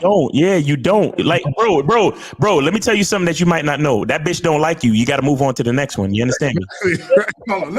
But also, hold on real quick, Zach, and I got to say this really quick. I'm going to ask the caller a question. What was combative about the woman? See, sometimes the male is so weak that she's trying to lead because you're not leading. So what did she do that was combative? Right. Well, when she asked me, when she told me she wanted to go to this other place. Mm-hmm. So what was your response when she said that? I was like, no, we should go here because. No. You shouldn't say because. See, you lost it. Right. You lost it. Yourself, yeah. See, so first and foremost, This is what you let her know. You say, hey, I know you got a lot of ideas of where you want to go. You can do that on your own time. Right now, your time is my time. So this is where we're going to go. Put on a red dress and them heels and meet me up over at 7 o'clock tomorrow. Capiche? You understand that? Right. Capiche. So we're not waiting around. Oh, my bad, Zach. Go ahead. No. What I was going to say is number one, the woman wasn't interested in you, no way. So it wouldn't matter what the fuck you said. But to 50's point, if you are going to say something, there's a big difference in you redirecting her to your plan. What you did, you went back and forth with the bitch. Right. Okay. And that's why you said she was combative, because you felt like you got into a little argument or something with the bitch. No, you redirect her back to the plan. Yeah. And either she gonna get her mind right, or you're gonna be done with her. Yeah. But understand this, Colin. When you offer a date, also the 50 point, don't be taking chicks to places you don't frequent. Yeah. That's one. Okay. Two, when you offer a date and she wants you to change the date and do something different, what she is telling you is, I'm not attracted enough to you to do what you want to do. So if I'm gonna fuck with you, you're gonna have to compensate me for my time, and let's do this. That's what that was. All right, caller. Listen. You need any more questions, man? You got any more questions? Please hit us up, Real Game No Theory, for some coaching. We appreciate you for supporting the show. Thanks for your call. Take it easy. All right. So we got 484. You're on live with the Real Game No Theory panel. Name, age, and city. 484. Going once. Going twice. Yeah. What's up? 484. Name, age, and city. Come on, man. Come on. Yo, what's good? My name's Jamal. I'm 21 years old and I'm from Philadelphia. All right. What's your question? How can we help you, bro? What was the area code of the number? 484. Oh, yeah. What's up? Had to make sure. I'm good. Yeah, shout out to Ty, repping Philly. Shout out to everyone on the panel. Much respect to all of y'all. All right. I just have a quick question. What is the best words of wisdom you received on your path to becoming a man? What's the best words? Love Words yourself. of wisdom? Love yourself. Love the man in the mirror. Yeah. Adore that fucker. Yeah, mine was fuck everybody else. They don't matter. It's just the same thing. I remember when my grandfather said that shit. Yeah, right. To thine own self be true. Caller, you want to know that one of the biggest mistakes that a lot of young men make, caller, and the reason why they have a lot of difficulties, because they're so worried about what everybody else think about what they're doing. Right. Okay, make the moves you want to make, and if anyone got something to say about them, just do that. Even if it's your mother. Yeah. I got this. I call it. Hey, listen, man. So stay in your own lane. There's no traffic there. Perfect. I like that. Say that one more time, Ty, real quick. Stay in your own lane. There's no traffic there. Fact. Yeah. Yeah. So, hey, man, you have any other questions, or are you good? No, I'm good. Just wanted to hear y'all wisdom. So thank you. Appreciate it. And practice on your voice too, man. It's shitty. Oh yeah, exactly. Yeah. Your voice is nasalish. Yeah, get some more bass in your voice, and get some better intonation. Learn how to talk from your stomach. You can actually do that, man. Learn how to talk from your stomach, man. The diaphragm, you know what I'm saying? There it is. But yeah, man, hit us up at realgamenotheory.com if you need some more coaching. Appreciate you. Thanks for supporting the show. We got 682. You're on live with the Real Game No Theory panel. Name, age, and city. What's up? Yo, this is Chicken Curry back in the building. I actually want to talk about something pretty important to me. I'm from Bedford, Texas. My name is David, and I'm 15 years old. All right. Hang up. He said 15? Oh, I ain't even hit it. And he had a deeper voice than the last caller. Call us back in 3 years. Hey, yeah, call back in 3 years, man. Much love, man. Much love. Take it easy. He said his name is Chicken Curry. Jesus Christ. Chicken curry is good though. Them motherfuckers, that shit good. Don't do spicy. 757. You're on live with the Real Game No Theory panel. Name, age, and city. What's up? Yo, what's good with y'all? Y'all hear me? Yeah, we got you, man. What's up, man? How can we help you? Name, age, and city, and how can we help you? Yo, how you doing? What's up, man? My name Killer Rolex. I'm 29. I'm from VA. All right, that's what's up. We gotta get a better Rolex. How old are you? How can I? He said 29. Bro, 29. 29 with a name Killer Rolex, bro. Come on, bro. We got to change your life, man. What's your question? Hey, look, that's just the YouTube name. But look, my question is this. Okay. I'm trying to marry my long distance girlfriend, man. We've been talking. Oh, my nigga. Funny as shit, boy. Boy, you funny as hell, This boy. motherfucker's a comedian. It's got to be a joke. That's funny. You a funny YouTuber. He's a funny nigga, man. Hold on, guys. Hold on, guys. No, listen. Why? No, wait. How the fuck you trying to marry a bitch that ain't even trying to be in the same city as you? Nah, because look, she in Texas, I'm in VA, right? Uh-oh. I'm supposed to be linking up with her in a few months because her birthday coming up. We've been talking about this for the past few years, you know what I'm saying? What is she doing? What is she doing? What is she doing in Texas if you in VA, homie, and she supposed to be wifey? No, how was this? Has she ever tried to come see you? Nah, cause look, when we met on a party line, bro. Like we was real young. We met off the little party line. So what? So on a party line, I don't know what that is. A bunch of losers get on the phone and talk to each other. They ain't doing shit. Really? That's what a party line is? Yeah, it's a bunch of losers. Phone line. So you on the phone together talking. Wait, how long you know this girl for? Yeah. Yo, what is this number so I could block that, John? 10 years, bro. Because look, we got on. Wait. How long have you been? You know this girl? How long you been fucking with this chick? Since 2011, bro. 10 years, about 10, 11 years. 10 years, you love. Hold on. Everybody said dice. Break this down from start to finish. How do you mess with somebody in 10 years, and then how do you not see them in months and years? But you want to marry them? None of this makes sense to me. Nah, look, to see when we was on the party line, it was a whole bunch of people from different states. So we all clicked up, got linked up. So niggas was dating. All right. We all had. So you met her before? Her was pretty much boyfriend and girlfriend. What's up? So you met her before?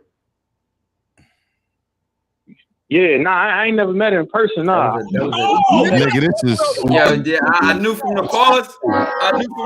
He took the answer. No. He said, yeah, no. This nigga trolling. Yeah, no. Hey. This is Killer Rolex. This is fucking Killer Rolex with a wave cap on and shit. This nigga ain't been 10 years. Hold on. Brother Rolex. Brother. Has she ever in the past 10 years? You say you never met her, right? I'm not going to assume you missed the break the bank. Never met her. It's easy to just go across the country, bro. Has she ever, in her own action as an adult, tried to come see you? Yes or no? Yeah, she did. She did. This was like 2016. Like we've been talking off and on, bro. Wait. Answer the question directly because we gotta make this make sense. So she has tried to come see you. How and what happened? When I was living in California, right? She got family in California, so she was coming to see me. But apparently, I had already moved away, and we already had moved away. Bro, you narrating? Listen, brother. So you left California before she could come see you. Yeah, I did. All right, so listen, do you know when she's trying to come see you, she's going to go wherever you are, right? Yeah, but look, she got kids, you know what I'm saying? So she works, so, I'm probably... Steve's going to love this. So, Steve, I'm all on his YouTube page, and he said he's a black pill. This is what he is. So what the fuck is black pill? What is black pill? All over your page, you're saying pound black pill. Height, looks, status. Yo, black pill is like, it's pretty much niggas that probably got a hard time getting women, right? To see me, I used to get a lot of love in the past, you know what I'm saying? But I'm going through a drought. No, I ain't gonna cap. I'm going through a drought. You're doing a 10-year drought. Through a 10-year drought. I ain't gonna lie to y'all. I ain't had sex in like 8 months, my niggas. Like no cap. Bro, you got a video saying women don't love me anymore. That's your fucking video. Hey, and I know people that think 50 is this motherfucker. I'm trying to help you, bro. That video, Mr. 1950, that video was 2 years ago, bro. So take it. It went from love to women hate me. Hey, and I'm trying to help you because, dog, where the fuck you find you're failing. And you're accepting the failure. You're at the loser table. So an 8 months drought. Right, hold on, caller. An 8 months drought got you feeding for a bitch that you don't even know truly exists. I mean, I like listen, bro. Nigga, you said right? you That's trying when to I make her first your started that wife. Blackfield shit. You said no, hold Out of on. nowhere. No, bro, let's stick with the topic, bro. You said you trying to marry this girl, bro, and you've never met her. My God, Does that make sense to you, homie? Yeah. Does that make sense to you? What's that girl's Instagram? Yeah, a little bit. Shit, I'm gonna meet up with her eventually. So All why right. Okay, let's just assume this is one of. No, never mind. You said you've been on a drop. All right, so damn, nigga, how have you been killing time, bro? Caller. I'm lost. Caller, what's so good about this woman that you want to marry her? I mean, her personality, her voice. I mean, we do music and all that. You know what I'm saying? Wait, y'all do music? Y'all do so you send her the track and then she sings and then you rap, you put your vocals on it? Well, look, we ain't never really did a track. Like, we wrote some shit and all that. But, she sings. She let me hear some of her songs. So, we talk a lot, man. I ain't gonna lie. I ain't met her, bro. Listen, you've never met her. This is so sad, bro. I know. This is some sad shit. I don't feel sorry for these bitch ass niggas. I'm gonna keep it 100. I don't either. But hey, these I know, dog. And let me just say this to you, bro. Again, how often do you go out and eat? Shit, like every other day. Okay, so you're spending a lot of money. What you need is some game in your life. That would change your whole entire life. Facts. And I'm not even.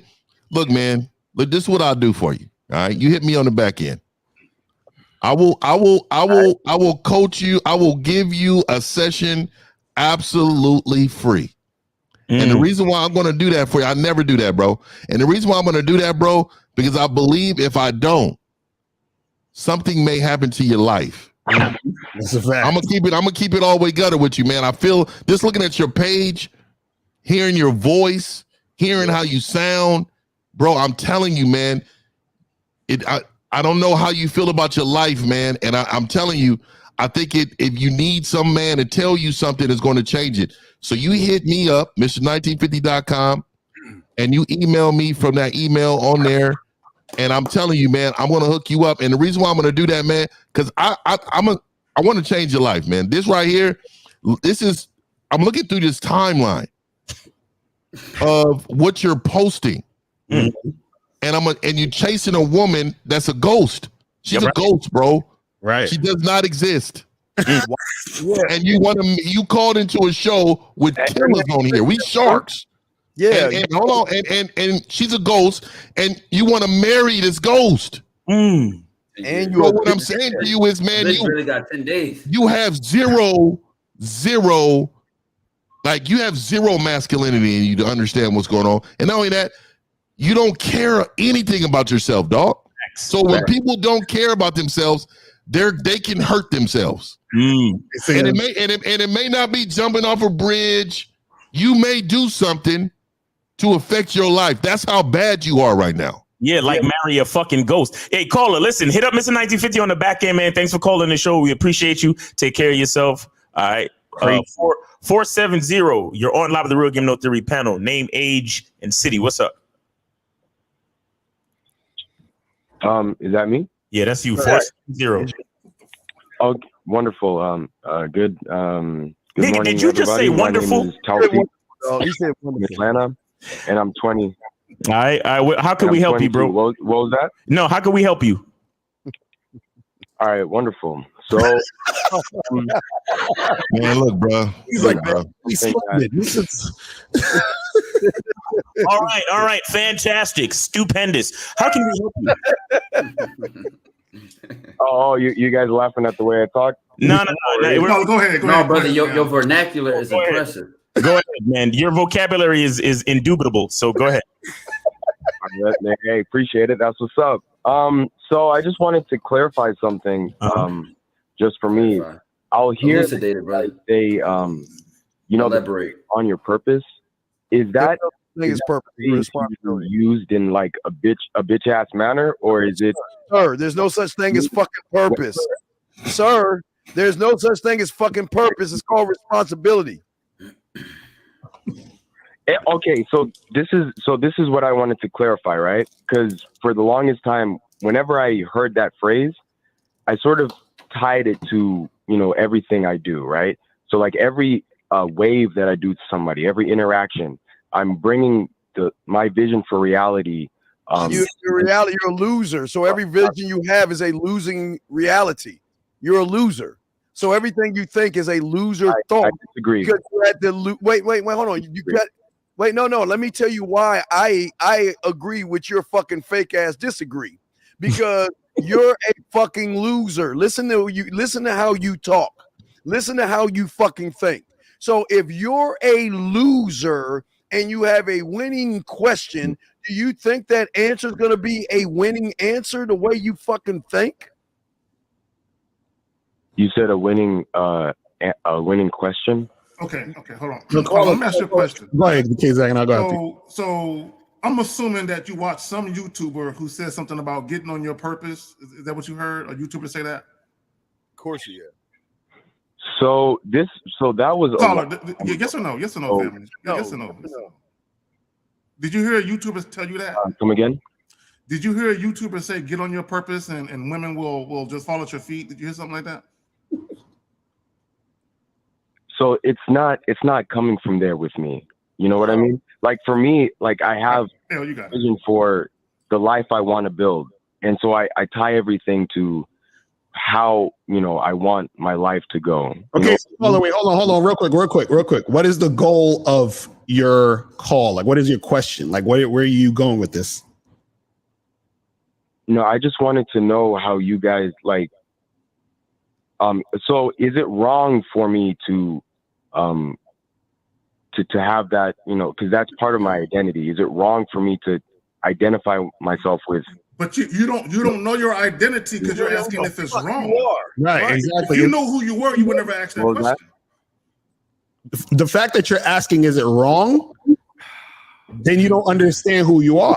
Because who you are and what you're about and the things that you engage in should be something that is something that you want to do and what you desire and what you hold is valuable.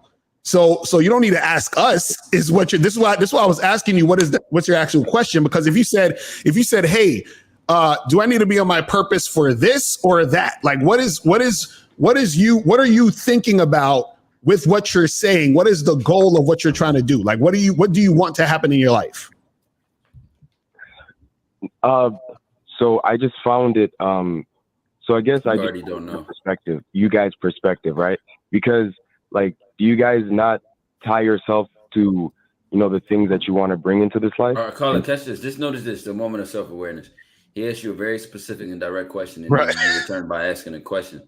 And I don't say that to say, actually, I say that to say you don't know what you're talking about. You don't know your purpose. You're not tied into what you want because you would think very clearly and decisively. And in fact, what you did was deflect, change the subject, and, you know, beat around the bush and walk around. And a lot of guys do that as soon as they come on a call, name, age, and city. Oh, well, you know, or they go like this, quick giveaway, they do it. They say, hey, I have a question. We say, okay, ask. And then they tell a story. Which one is it? You know what I'm saying? So your mind does not match your actions, bro. So I just wanted to say that for a moment of self-awareness. Right, because I'm trying to ask you, what is the purpose of your question or statement you're making? Like, where are you trying to go with this? That's what we're asking, so we can, you know, help you with whatever you're trying to do. I just felt that I should ask, you know, because I've heard. What are you asking? That's what you asking. Ask what? Wrong. Ask the question. What's the question? You still haven't asked the question. Oh, the question was, is it wrong for me to think that way? You know, everything you're doing is what way? To think what way? What way are you thinking? You're not telling us specifically. What are you talking about? You think what way, caller? Like a loser. To tie myself to, you know, tie yourself to you, loser.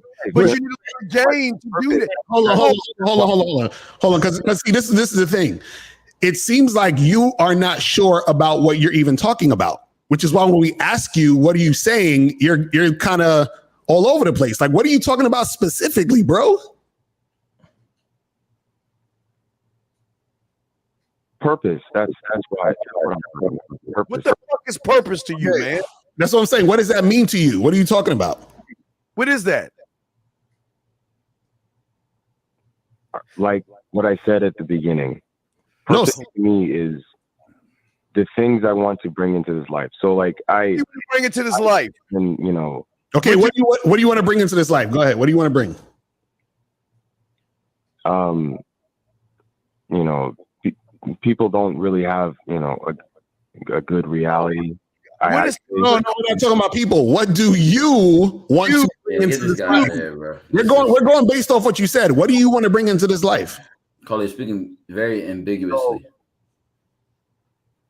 All right, then I you've opened up, you know, for me to be specific. Okay. Go ahead. Wait, go. We wait on you. Wait, as a man, don't ever tell me I opened up something else for another man. Exactly right. I ain't opening anything for a man.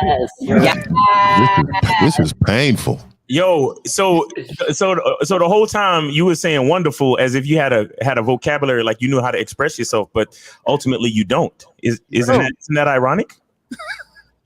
Okay, so then I guess I should, you know, because I didn't think that you guys wanted to hear, you know, my whole, you know, life story. Caller, we don't want to hear your loser ass life story. We're trying to tell you this. Listen, loser. Here's the thing. If you want to be a winner, get out of your own fucking way. Go to Real Game No Theory. Shut your fucking ass up. Open your mind up and get coaching from somebody and get rid of these loser ass thoughts. Yeah. That's only gonna grow. Yeah, caller. A man gonna say what he mean and mean what he say. Fuck exactly. It seems that you would benefit way more from a one-on-one situation because it seems like because we're on the show, it's kind of hard for you to really fully express yourself. So go to Real Game No Theory and get with one of us for coaching. And we appreciate your call, bro. Take it easy. All right, we got 954. You're on live with the Real Game No Theory panel. Name, age, and state. What's up? I mean, city. Yeah, what's going on? It's Big Willie. Pause. Right now, I'm out in Tijuana. All right, what's going on with you, man? How can we help you? How old are you? 33. All right. You say he's in Tijuana? Yep. And his name is Big Willie. Yeah. Wait, caller, are you a passport, bro? Yeah, I'm not calling him Big Willie. Just letting you know. I wasn't gonna say none of that shit. Now, caller, go ahead. What's your question? Go ahead. How can we help you, bro? Go ahead. Yeah, it's funny that you asked that because, you know, I saw the hit piece y'all boys did the other day, and it was funny. I'll give y'all that. Okay. Not a hit piece, it's a truth. It's a truth piece. It wasn't meant to be funny, but what's your question, though? Go ahead. Okay, Miles. My question to you was, in the U.S., if you're only closing 10% of your leads, but I'm closing 80% of my leads, you know, overseas. Mm-hmm. But the process, wouldn't that mean support game? No, caller. You're not closing anything. You're buying something. Right. No, catch this, caller. It's quality over quantity in my world, and I'm getting both. Exactly. So whether 10%, let's clip this time. Right. So caller. 10% of the NFL players could be 80% of the high school players in a game. So what are you trying to compare here with the 10%, 80% thing? It does not establish the type of woman you're messing with, the quality that they are, and what they can do for you as a man. But I'm getting the same quality. No, you're not, bro. Caller. If I have a friend, like Miles is my friend, right? If I have to pay you to be my friend, is it the same quality? Well, let's take this back though. Let's say he's not paying them. Caller, watch this. Let's say you're not paying them, right? If you as an individual only were able to have a 10% success rate over here and then go somewhere else and have an 80% success rate, you're the common denominator. That means they changed. Right. Which means that it can't be the same quality. Right. You get that, caller? Does that make sense? Because you didn't change. I'm not really. So let 50 chime in. All right, so look, when you look at us, you actually internally hate every fucking guy here because we're the guy that you see dominating 85, 90, 100% in right here. And then I will go to fucking you. I will travel to fucking you, and if you're at 80, I'm at 1,000.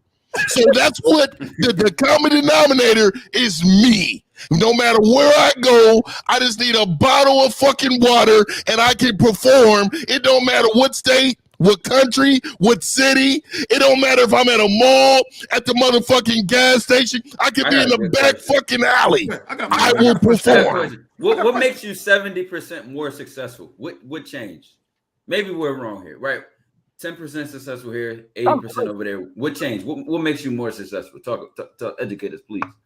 Dude, come on, though. We know it's the women, man. Come on, let's not. What about him? No, wait, hold on. Go ahead, What about him? Educate me, please. Yeah, educate us. What makes you more successful? Go ahead. Yeah, what about him? Go into detail. You have the platform now. What about the women? Right, it's your floor, brother. No, it's not. Listen, I'm not the special one. Anybody can come over here and get it and get it cracking. Right. No, we asked you about the woman though. What changed? He told him himself. He told him himself right there. He just told himself. He told on his fucking self. Exactly. You slipped right there. You slipped right there when you said that, brother. Well, what about the woman is different? Well, when he said he was in Tijuana, I already knew he was paying for. Come on, man. I'm from Cali. We know what Tijuana is. It's the garbage can of Mexico. Can we clearly address the fact that this man said that he's not special? Right. Can we clearly address that? He literally told us, "Oh, I ain't special. Anybody could come over here and get it." So if anybody could come over there and get it, how are you comparing you to us? You see what I'm saying? That doesn't make any sense. See, Caller, let me ask you a question. Did you ever have a girlfriend? No, Caller, have you ever had a girlfriend? Caller, have you ever had a girlfriend? Over here or in the States? Whenever, in any Why don't you just say yes? Any situation. Yeah. No, Mars. Yeah, yes. Now, are you still with your girlfriend? Hell no. In the States, no. Okay, now let me ask you this question. Did you care about your girlfriend? Yeah. Okay, now, would you be upset if another man came through and was able to take your girl from you? What do you mean? We're not together. No, I'm saying if you get a new girlfriend today, and would you feel a certain type of way if a guy could easily come through and take your girl from you just like that? Would you feel some type of way? I mean, if he was able to do it, hey, salute to him. I'll just go get another.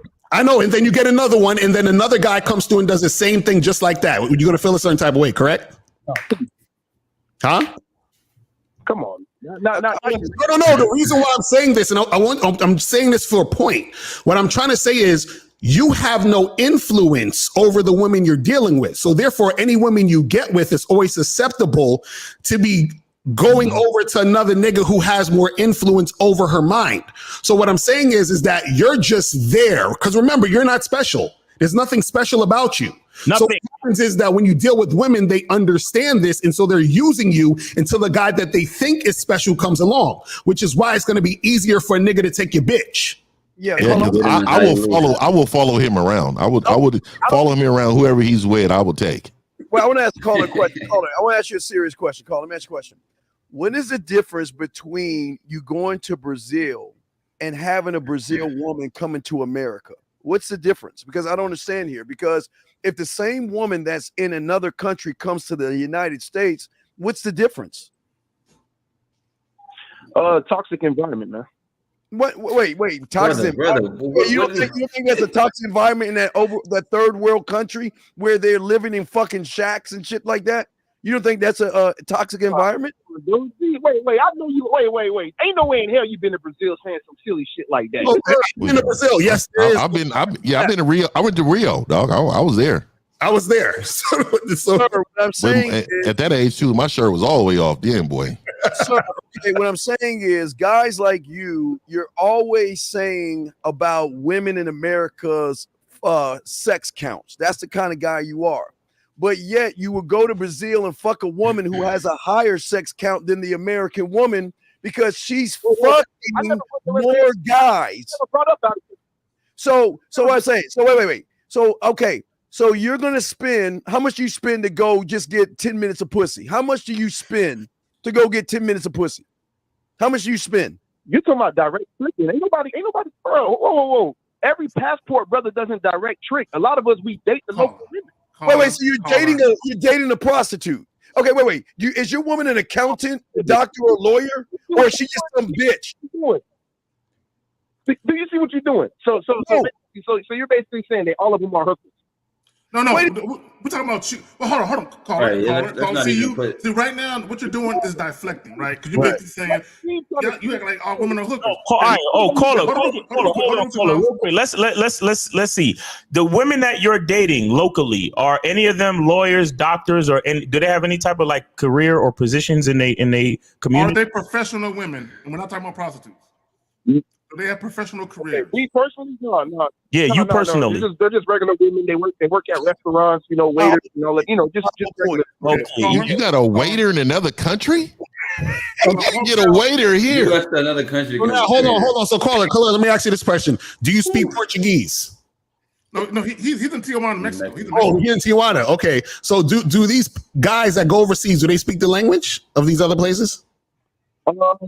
Surprisingly, a lot of passport brothers do learn the language. Yes, fluently. Why don't you learn your own language then? They come again.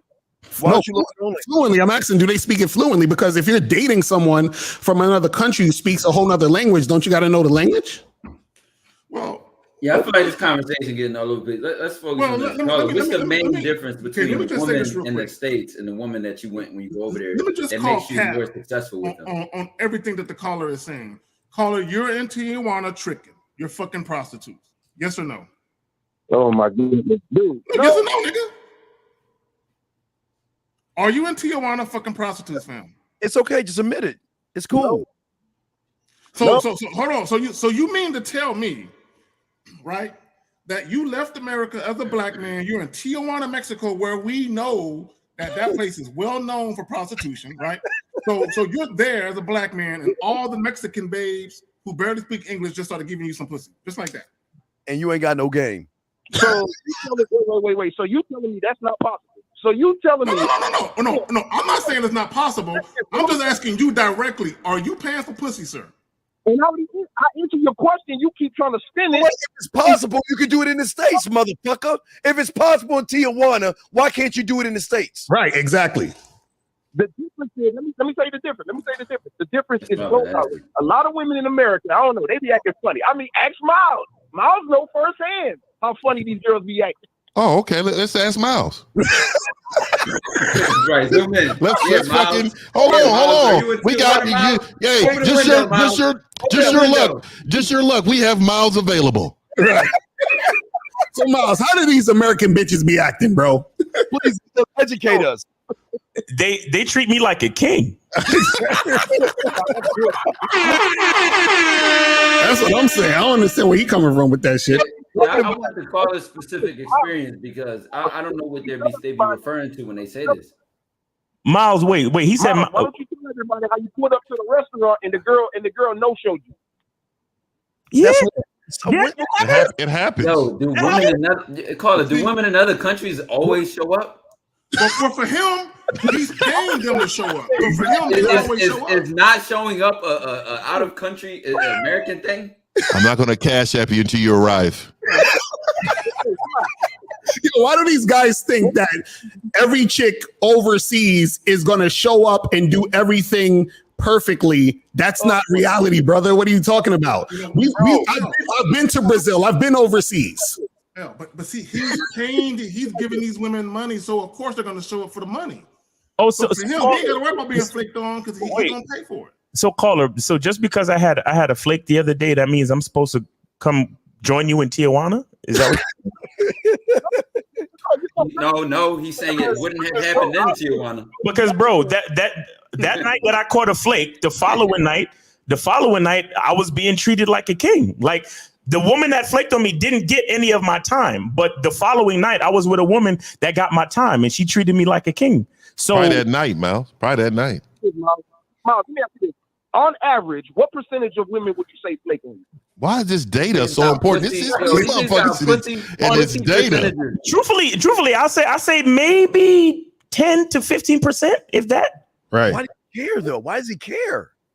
But why does that matter? And even if all of them flaked on me, I'm not running nowhere to go get no pussy. I'm gonna stand on my own too and keep doing what I got to do to get mine. That's all. Yeah. So why does that matter if a bitch say no? Why is she so important, caller? Okay with failure, then. That just means failure. Okay with failure. I got a metaphor. I got a metaphor for the passport brothers. Wait, so paying for pussy is success? Is that what we saying, caller? Nah, caller, listen. No, caller, what's failure? What's failure, bro? Failure only happens when I stop trying. What are you talking about? We're winners here. Winner table. Failure only happens when I give up, homie. What are you talking about? The loser is not the guy who she doesn't take the opportunity to mess with. Hold on, real quick. The loser is the guy who doesn't even shoot. Exactly. This is what I was talking about earlier when I said that the losers is the motherfuckers who stare obstacles in the face and blink. You understand? They let the challenge of they let challenges and obstacles and the devil make them lose all of the God within them. So they run to what's the Tijuana city? Tijuana. No, the city in the Bible. They run to Sodom and Gomorrah. That's what they do. That's what they do. They run to Sodom and motherfucking Gomorrah. That's what they do, because you can't stay in the righteous place because you're looking at obstacles and challenges as failure. You said, oh, so Miles, you accept failure? Wait, how did I fail when the bitch didn't show up? How did I fail when the bitch... Exactly. See, that's the difference between niggas with game and niggas that don't got game. This is why you can't compare us to, because y'all making it about the bitch. You basically flew over and did all this shit for the bitches. We make it about ourselves. This is why we're still here. You understand what I'm saying? We're not making moves because of bitches. Y'all make moves because of bitches. We don't. And Tijuana is the trash can of Mexico. I keep telling y'all, I'm familiar with Mexico. So what I'm saying, Cancun, all those states, like, look, I'm telling you, Cancun, all those places, those are the ones that you want to go, man, if you want to live your life out there. Man, you're in the trash can of the country. But you know what's surprising to me? Every time these guys talk about these countries they go to, they're always in places that are known for prostitution. Right. I'm just saying. Yeah, you're right. Thailand and all the shit. They always in Philippines.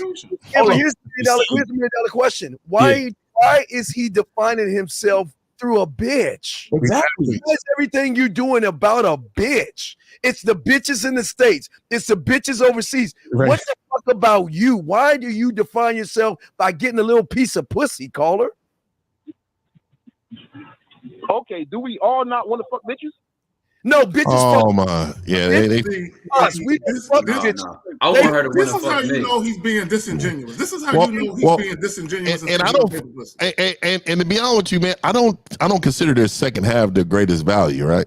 So like for me, that's how I move anyway. So like I like a bitch to do shit for me, right? So that's what on the next level of game. I can fuck a bitch. I can send a group text out and fuck a bitch. But what I'm saying is, you as a man should value yourself enough to know that fucking a bitch is nothing. That has zero value in real men's life, man. Zero. Look, caller, we'll give you the last word, bro. Cause I got to get to a bunch more calls, man. Go ahead. Okay, all I'm trying to get across is you got a higher percent chance to smash a chick. I mean, the cost of living is real cheap. All Okay. you got to do is pull up. You get on the dating app. You get a girl phone number. You take her out to dinner. Get on the dating app. Take out to dinner. They go to dinner. Wait. Get the fuck out of here. Hold up. See, stop, caller, stop. I don't even do that shit over here. Stop, caller. You see, this is why there's a discrepancy, because y'all niggas is out there still not paying attention to the rules of the game, because every player know that you don't feed a bitch until you smash. You know that shit. And you out here just because the exchange rate is better, don't mean that you could trick on these hoes and take them to dinner. These passport bros. Smash, bro. Come on, bro. These niggas is tricking on a budget. Come on, man. All right, go ahead, caller. Sorry. Go ahead, caller. Bitch. Okay, Miles. A dinner for two is $13. Yeah, but that's the point. It doesn't matter. Caller. That's caller. Look, caller. Listen, that's the point of the game. It doesn't matter how cheap or expensive it is. She don't get to eat with me because it's about me, not the money or the cost of the dinner. It's about her getting to see me eat. A bitch see me eat. It's flying over his head, bro. Caller, hold on. That nigga said he giving her street tacos and shit. Hold on, real quick, caller. All right, now peep game, $13 caller. meals and shit. Caller, I got a partner that lives here in San Antonio, Texas, right? You know, he would meet bitches on Plenty of Fish or whatever the fuck, right? And he would reach out to him and he would basically offer his dick to him. And these chicks would say, "I'll fuck you, but only if you feed me first." So he would feed them. So basically, you're having transactional sex. See, what you're doing is you're not putting money in a woman's hand, but you understand that you're taking her out to dinner is basically a way to entice her to fuck you. Come on, man. There's food you can put in her belly that's going to give her plenty of protein. He's basically he's indirectly tricking. That's what you're doing. You're indirectly tricking. And on top of that, caller, it also shows how you value the woman. I don't want a woman I can pay for. I don't want a woman who the most important thing to her is my money. Right. You see what I'm saying? I'm on a whole nother level of a tier, brother. Caller. All right. Go ahead, real quick. Go ahead. If you take a girl out for ice cream, that comes out about $13 in them. So it's the same shit. Nigga, who's taking a bitch out to ice cream? That's a bad, situation for him. He's trying. He's licking on a cone. We're not doing that. That's the problem, caller. You don't understand. I fuck with ice cream. The problem is this, caller. Hold on, I want him to understand this. I think he doesn't understand this. It's not the price of what you're doing. It's the intention behind what you're doing. You're saying, I got to take this girl out and spend this money in order to get access to the vagina. That's right. All right, caller. Here it is, caller. Let me ask you a question. If it wasn't for pussy or the prospect of getting pussy, would you be in Tijuana buying street tacos for hoes? The cost of living is still cheaper. Yes. The cost of living is still cheaper. Okay, so you live in Mexico. You don't live in the States no more, huh? I got a spot in the States. I'm probably there maybe 2 to 3 months out the year. That's good. Well, look, I appreciate you, man. I appreciate you. Look, live your life the way you want to live it. Live the way. Man, I'm gonna tell you, man. How much are you spending? How much are you spending over there to live? This nigga relocated for some pussy. No, I'm just saying, how much are you spending over there, brother? For pussy. For rent? Yeah. Regardless, how much are you spending over there every month? Wait. All month, your monthly expenses in Tijuana. How much are you spending? A month, yeah. Monthly expenses. What is it? Oh, okay. If we're talking about everything, $1,000 a month. Nice. Okay. So I want you to do the math. All right, that's $12,000 a year that you're spending on bitches because you're relocated for them. So $12,000. You know what that would do when you come over here and get this game coaching? You know what $12,000 would do for you in your life, sir? Flip your money. Okay, 12. You know what that game will get me? It'll land me 1 to 2 bodies a year. No. It's not talking about sex. And that's where you lose it. You think game is about women. That's what the problem is. Hey, here it is. Caller. Let me ask you another question. What hobbies and interests have you picked up out there in Tijuana for yourself? He's on his purpose out there. Who the fuck is getting 1 to 2 bodies a year? Caller, go ahead. No, caller, go ahead. Your hobby. What hobbies and interests have you picked up out there in Tijuana?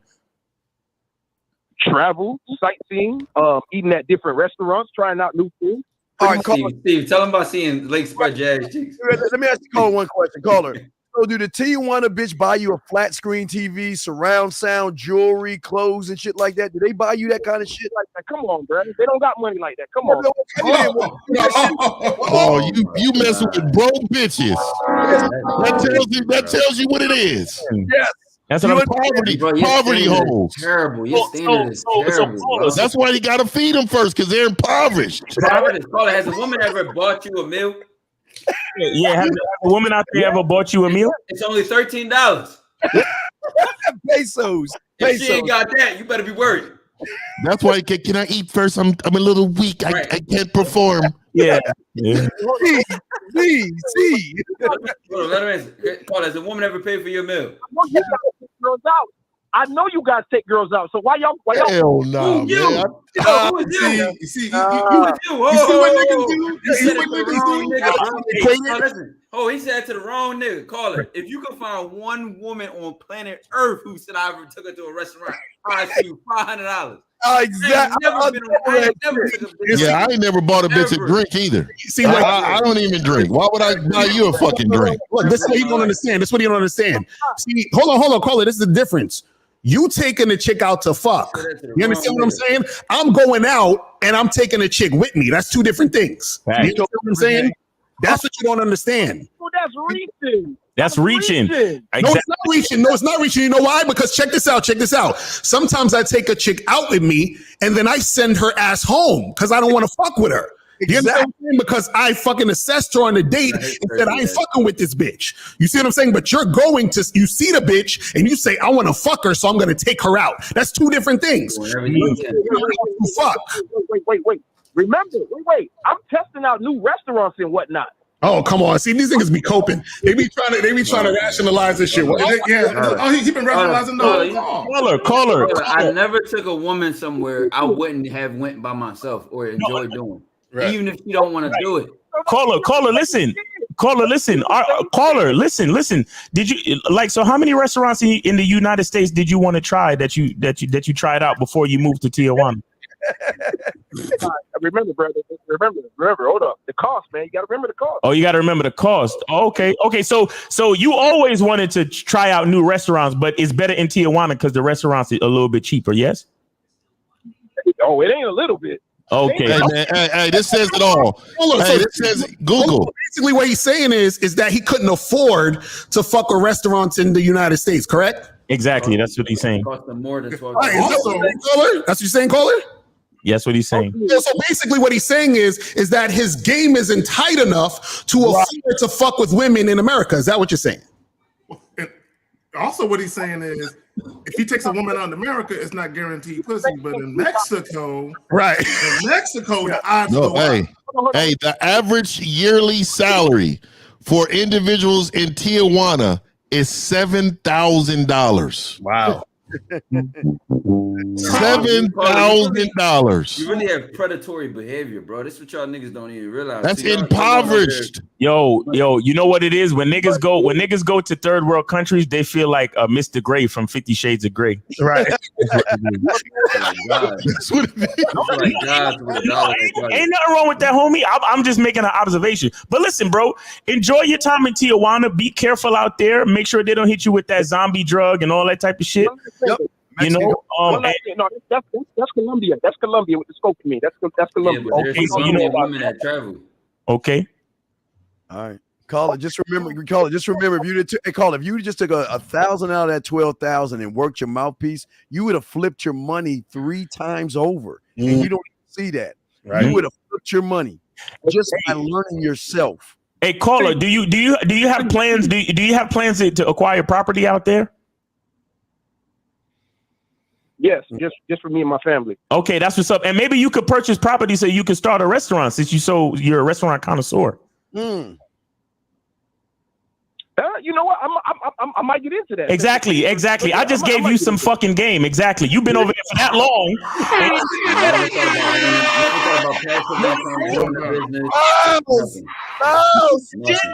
You see that shit, caller? You see what game look like? You've been over there the whole fucking time and ain't never think about getting a restaurant. But you're a restaurant connoisseur, ain't you?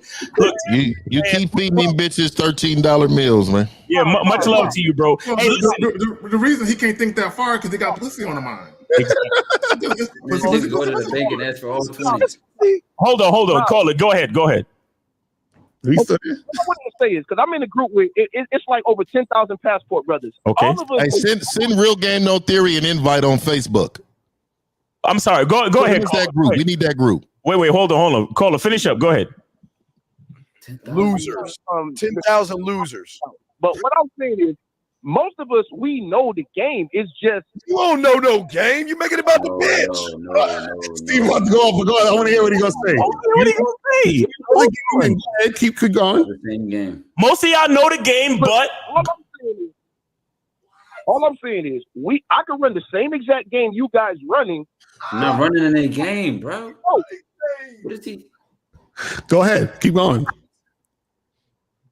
I said my closeout rate is going to be low. I mean, come on, look at Closeout rate. We don't. I don't know what to do.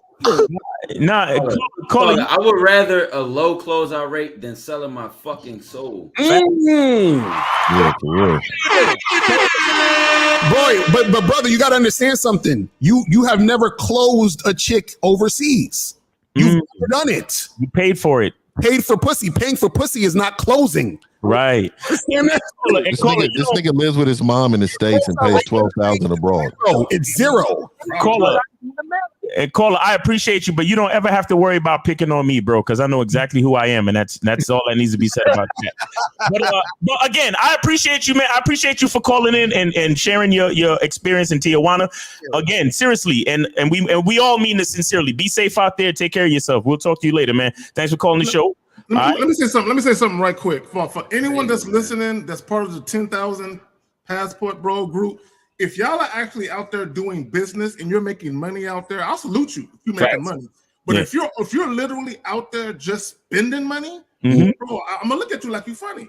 like you nigga, that don't make no sense to me. Right. All right. One idea he never had out there. All right, 786. You're on live with the Real Game No Theory panel. Name, age, and city. What's up? 786. Hey, how y'all doing? My name is Matt. I'm from Miami, and I'm 17. All right, we got to get you out of here, Matt. Call back. Call back here. We appreciate you, bro. All right, 513. You're on live with the Real Game No Theory panel. Name, age, and city. What's up? Y'all can hear me? Yeah, we got you. Go ahead. Yes, sir. Great. I'm Elliot. I'm from Cincinnati, Ohio. I live in Seattle right now. I'm 21 years old. 21. Okay, go ahead. What's your question? How can we help you? So I'm gonna get off the women topic for a little bit, and I didn't know the other two guys were service members, and I appreciate that. Okay. I appreciate y'all service first and foremost. How did you guys maximize that opportunity when you guys were in and make that transition to the civilian life? It's not maximize outside of yourself. When you learn game, the maximizing is internal, young man. You're looking at the wrong thing. You're looking at what we're doing versus who we are. That's the maximize. All these men on this panel maximize their mindsets and their mouthpieces and their game and who they are. And it doesn't mean women, it's life. Okay? You're looking at it totally the wrong way, sir. All right, caller, you got that? Okay. Yeah, so it's not about the branch. It's not about the branch of military. You have to maximize your own mindset with those experiences. You understand that? Let me say this. Let me say this to him as well. You have to have a game plan. When I joined the military, caller, I had a game plan. I knew exactly what I wanted to do. I thought in advance. I thought years in advance. Like if I do this now, and if I make the right moves, it's going to pay off like this way, a couple years down the line. So you have to don't just do shit just to do it because it's there to do it. If you want to make it count, have a plan for what you're doing. Exactly. So that way it benefits you years into the future. And the way and the first place to begin is looking in the mirror. Find out who you are, and then once you know who you are, then you'll know who you want and how to get it. All right, bro? So okay, I got a question off of what you just said. Go ahead. How would you figure out who you are? You join the Masculine Identity Membership. Go to masculineidentitymembership.com and that program will help you find out who you are. Okay, bro? Thanks. Yeah, caller, it's just simple. You gotta have some common sense, man. If you want to be a lawyer, you got to go to law school. If you want to be a doctor, medical school. If you want to be good at game, you need a coach. All these motherfuckers on YouTube that say you don't need one is why they ain't getting any pussy. Exactly. So you need to think some common sense. If you want to learn how to expand your mind, then get with these motherfuckers here that are mind expanders, brother. Facts. All right, caller, we appreciate you, man. Thanks for calling the show, and good luck to you. And get with one of us for coaching, bro. Get on that Masculine Identity Membership. Peace. All right. Shout out to Merciless L. Reese. Black 499 super chat. He said none of these passport dudes have mentioned where in the States they keep running into all these ill-mannered women. Schoolers, where are you running from? Where are you running from? Thanks. And this is what bothers me because we don't have no issues. That's exactly. That's what I'm We saying. have no issues with women. Why? What's going on? Right. What is it with us? He named her flaking as an issue. Yeah, that's crazy. Like, man, come on. 401, you're on live with the Real Game No Theory panel. Name, age, and city. What's up? 401? What's going on? It's Clean 37, calling from Providence. All right, what's going on with you, man? You said 30. You said age 37? 37, yeah. All right, what's your question? How can we help you? So mine is more of I know you guys do business or whatever. So I wanted to know, when do you guys decide to call it quits on the business, or do you guys just keep taking losses and then just get back? So I can answer this really quick. So every business should have a business plan, right? And in this business plan, there are goals that need to be met in order for it to stay profitable. Yes. And if those goals are not met, then you got to give yourself a time. So I got a yearly goal and I got a 5-year goal. All right. So if I get to the 1 year goal and I'm not profitable, then I got to go to plan B in this business plan. Right. And then there's plan C, but it's nothing past plan C, because now you're losing more than you're gaining. Right. So you got to understand, if you're not being unique at what you're doing, then your profit is going to reflect that. You got to understand, if you emulate yourself after everybody else in the industry, no matter what it is, your profit is going to reflect that. If you're steady, that's a problem also. People think losing money is the only problem. If your steady income stays the same, if I made 300 G's 1 year and I made 300 G's the next year, that's a problem. The problem is I'm not gaining traction. Why am I not gaining traction? Is it the product? Is it my professionalism? Is it what I'm putting out through my employees on what's right or wrong? Those things matter. So what I'm telling you is, it sounds like you don't have enough plan in order to be successful in what you're doing. You got that, caller? I appreciate that. Yeah. I would add to that. I would add to that too. Caller, do you have a good idea of who you are as a man? I believe so. You believe so? Okay, let me see. I got better. See, let me explain to you why this is important, right? Because something that is tied to your identity is based on what takes up a lot of your time. Anything that takes up a lot of your time has a direct correlation with who you are as a person. Now, if the business that you're doing takes up a certain amount of your time, but you're taking losses, right? If you love it, you can always scale back, so you take less losses but continue business.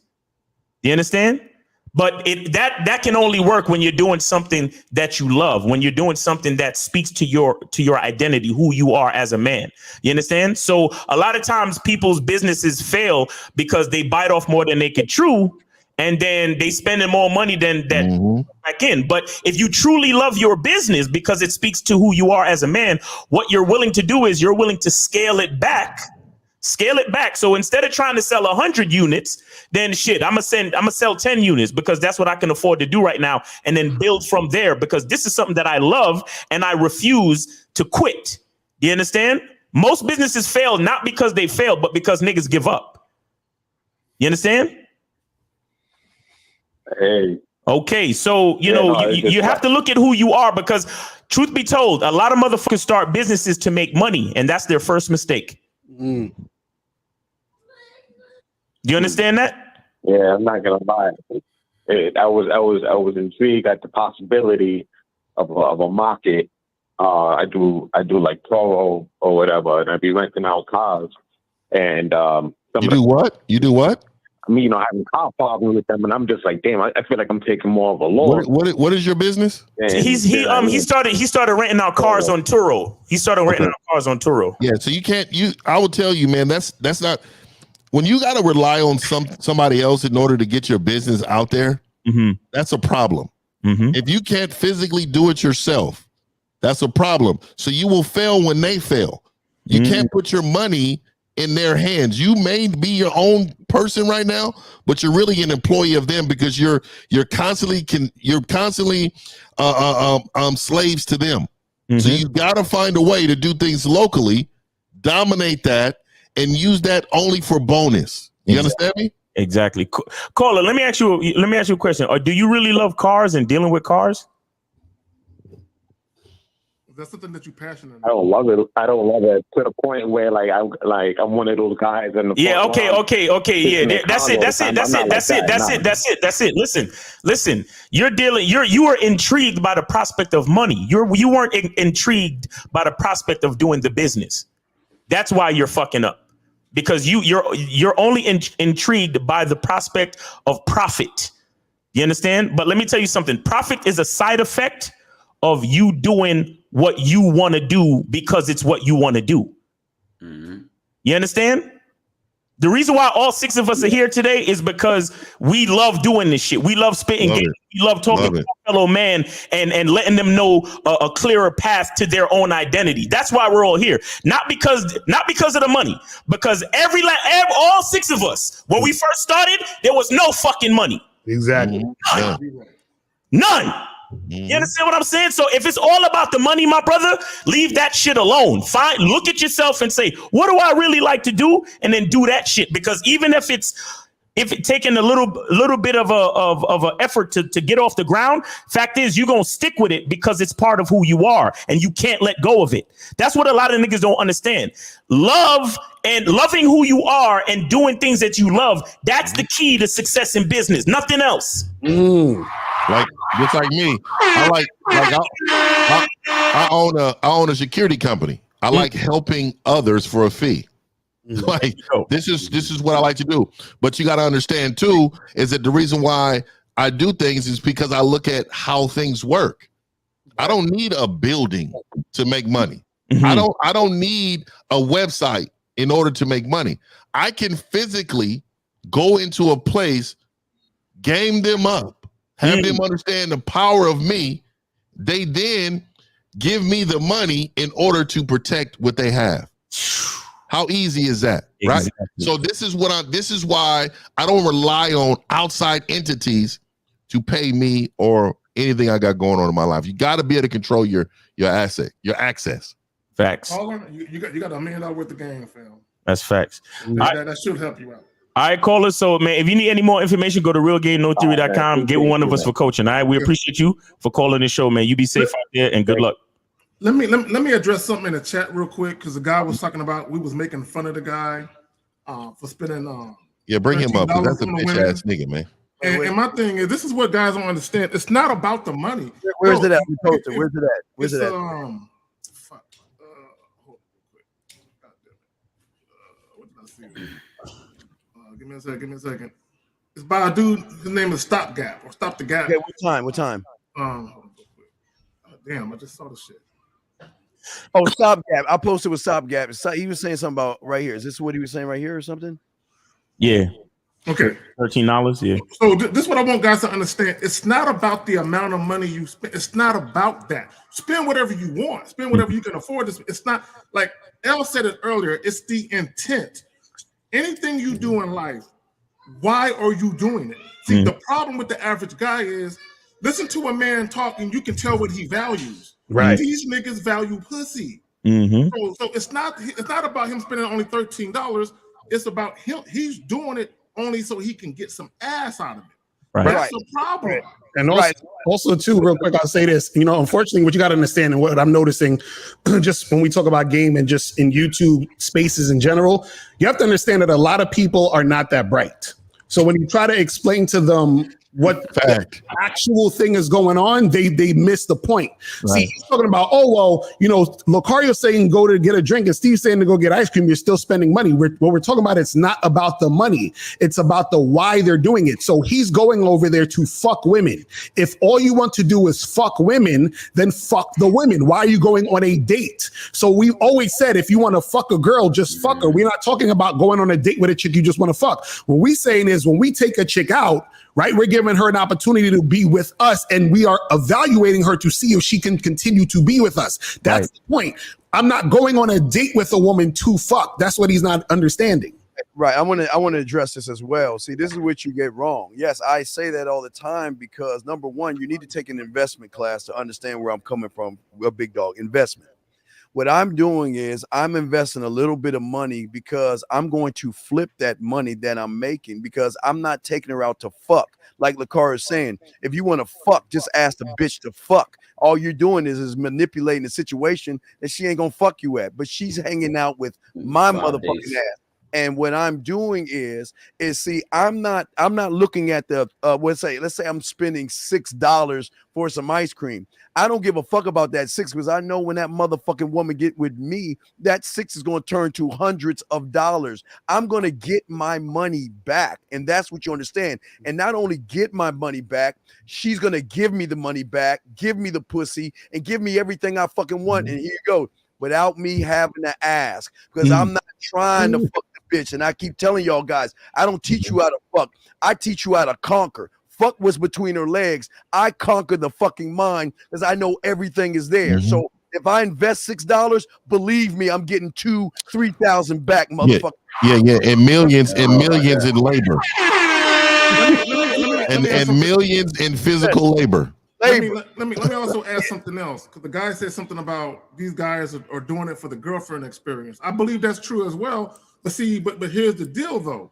That guy that's spending a little $13 for dinner, all he's getting is pussy. He's not getting a woman's A game. She ain't doing shit for that nigga but fucking him.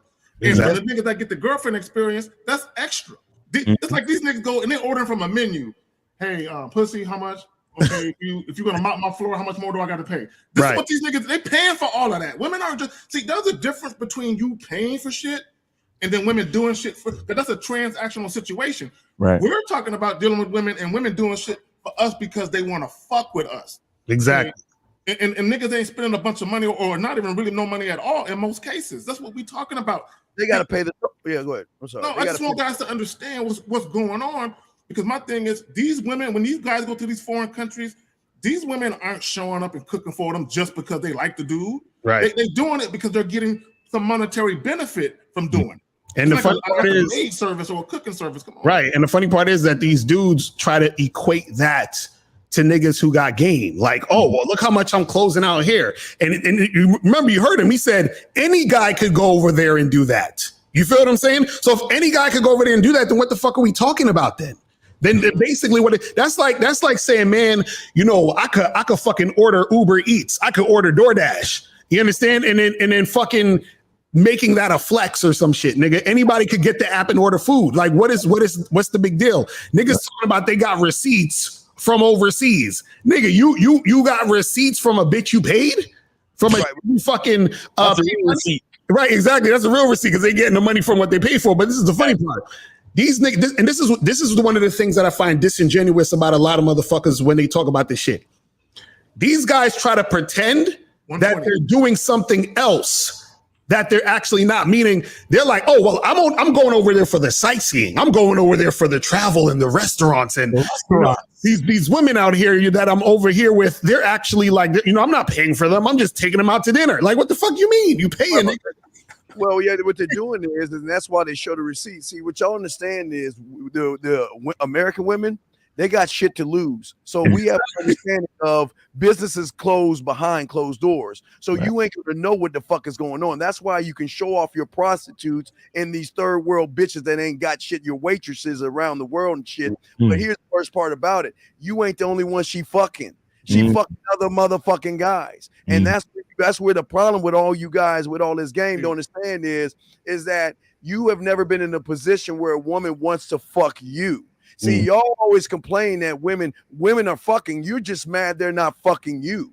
That's why y'all motherfuckers all salty. So Right. go overseas and get some pussy. We ain't mad at you for getting pussy. We do what the fuck you want to do, but don't ever say that it's bad here in the States because you ain't got no motherfucking game to Exactly. That's all I'm saying about, man.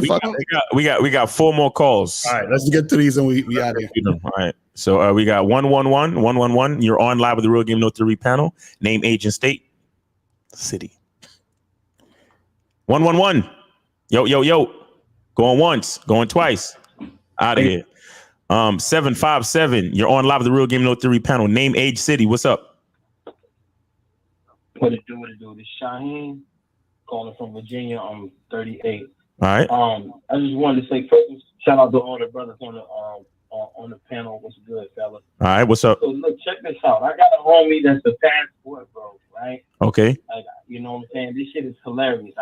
But I actually went over, you know, because he's been like, yo, bro, just come overseas, come see the difference.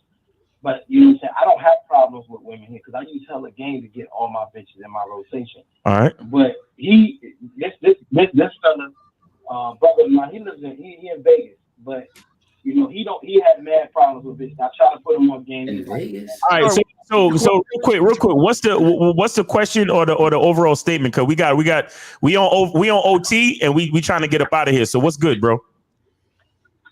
The statement I was just trying to make is about I see why it's so many passport brothers and why this is a big movement.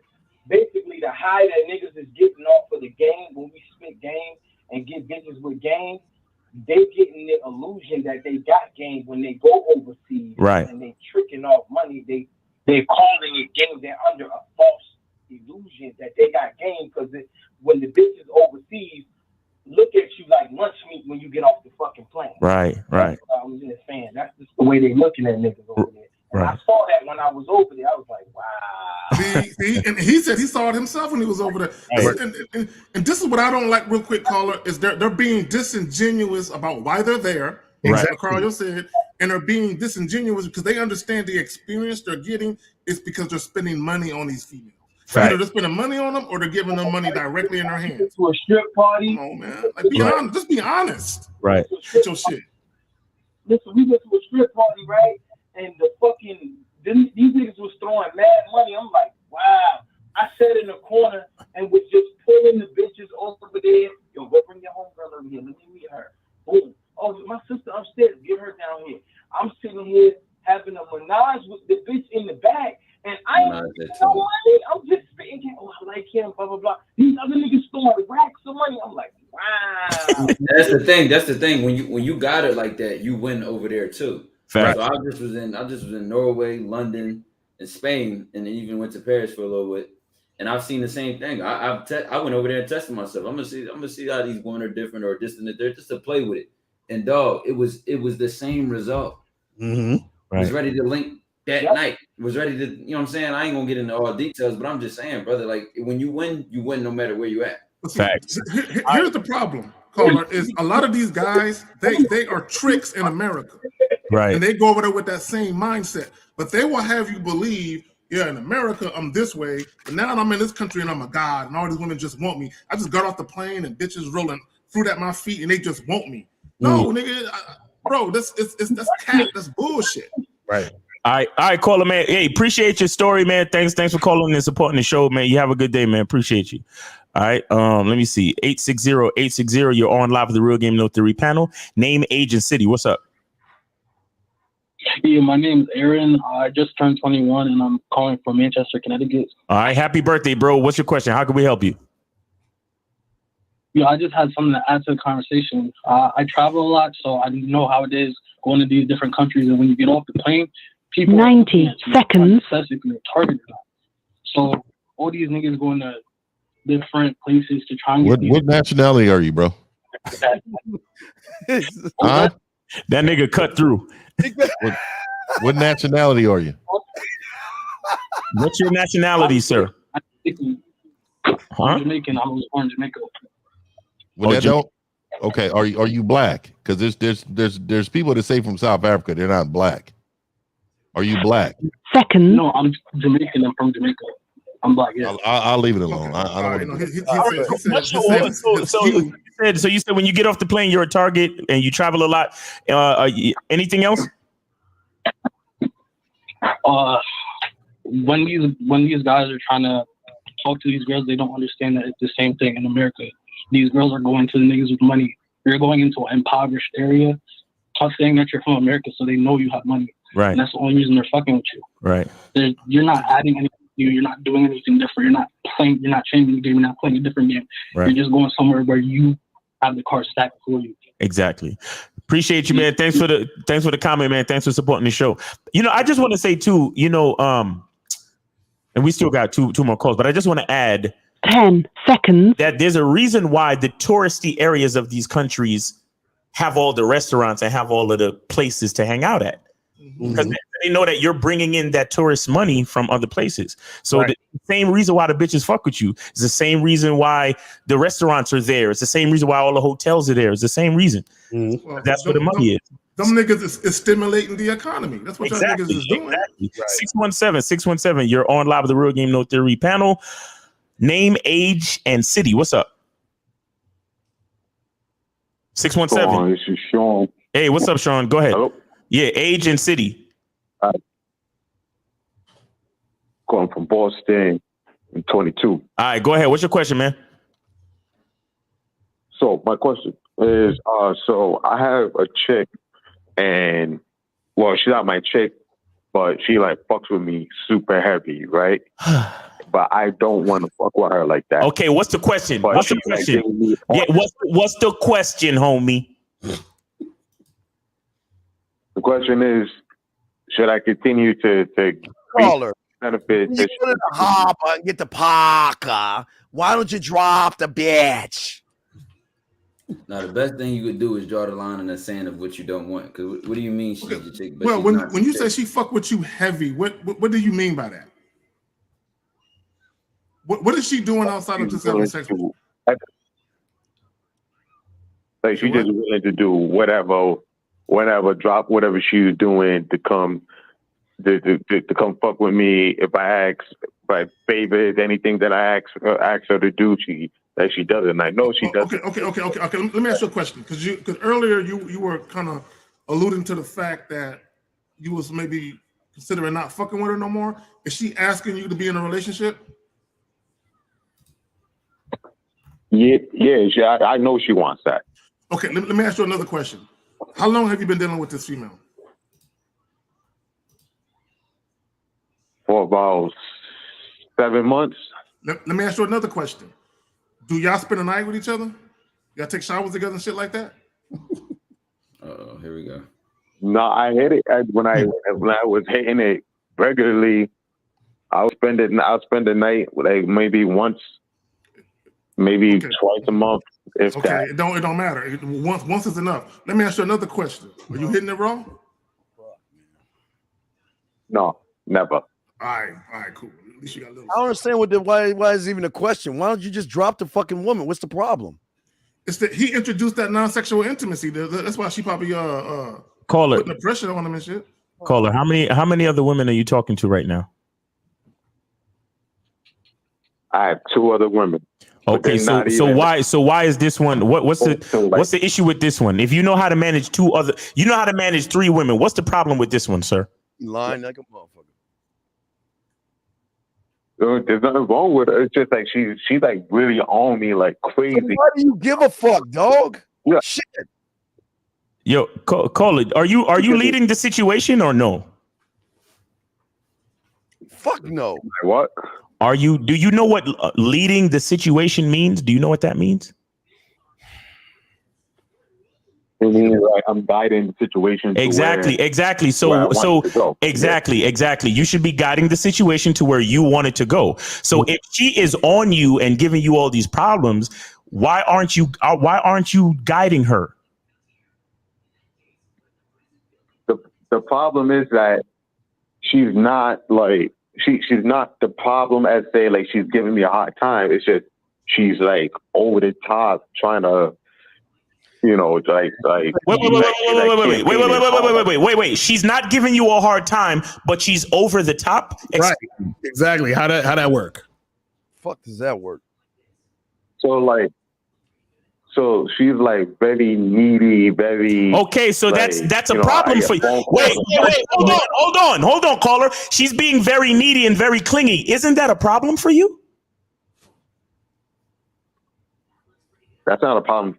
That's a problem for me because Okay, so I'm she's not trying to fuck okay. with her All like right, that, but all yeah, right, I all feel right, all right. So let's get to the truth. She's giving you problems, so you're not guiding the situation, correct? Right. Okay, yeah. I mean, look at it like that. Yeah, all right, yeah. Look at it like that. Look at it like that, because that's what the fuck it is. Listen, you need to drop her because you fucked up. Bottom line. You need to leave her alone because you started spending the night too early. You started giving her too much attention too fast. You acted like her boyfriend when you was really supposed to just smash. And now you're dealing with a woman that's needy because you gave her that energy to begin with. Do you understand me? Caller, you made the mistake. You made the mistake that a lot of men make when y'all very first meet women. Because we did the show yesterday talking about don't be altering your lifestyle for no women. Facts. Okay, and you did that. A lot of you guys, y'all do that. Y'all give women all this access to you. You talk on the phone all fucking day. You spend the night with them. You take showers and you wash the bitches back with a loofah sponge. You do all this different shit. And then what happens is, as time goes on, you realize you don't like the chick. What's a loofah? And then I don't know what that is. And then once you realize you don't like her, you want to pull back all that attention you was given. And once you start pulling back, she starts to get argumentative. Right. Is that what happened to you? Sure, the argumentative, but she pushing more. Like, is that what happened to you? Caller. Listen, you know why like I'm having trouble. I'm having trouble having compassion for your situation. It's because every time you open your fucking mouth, you're like, yo, she's the greatest girl ever. But then she's like the devil at the same time. She's not giving me no problems, but ultimately she's over the top. Make up your fucking mind, dude.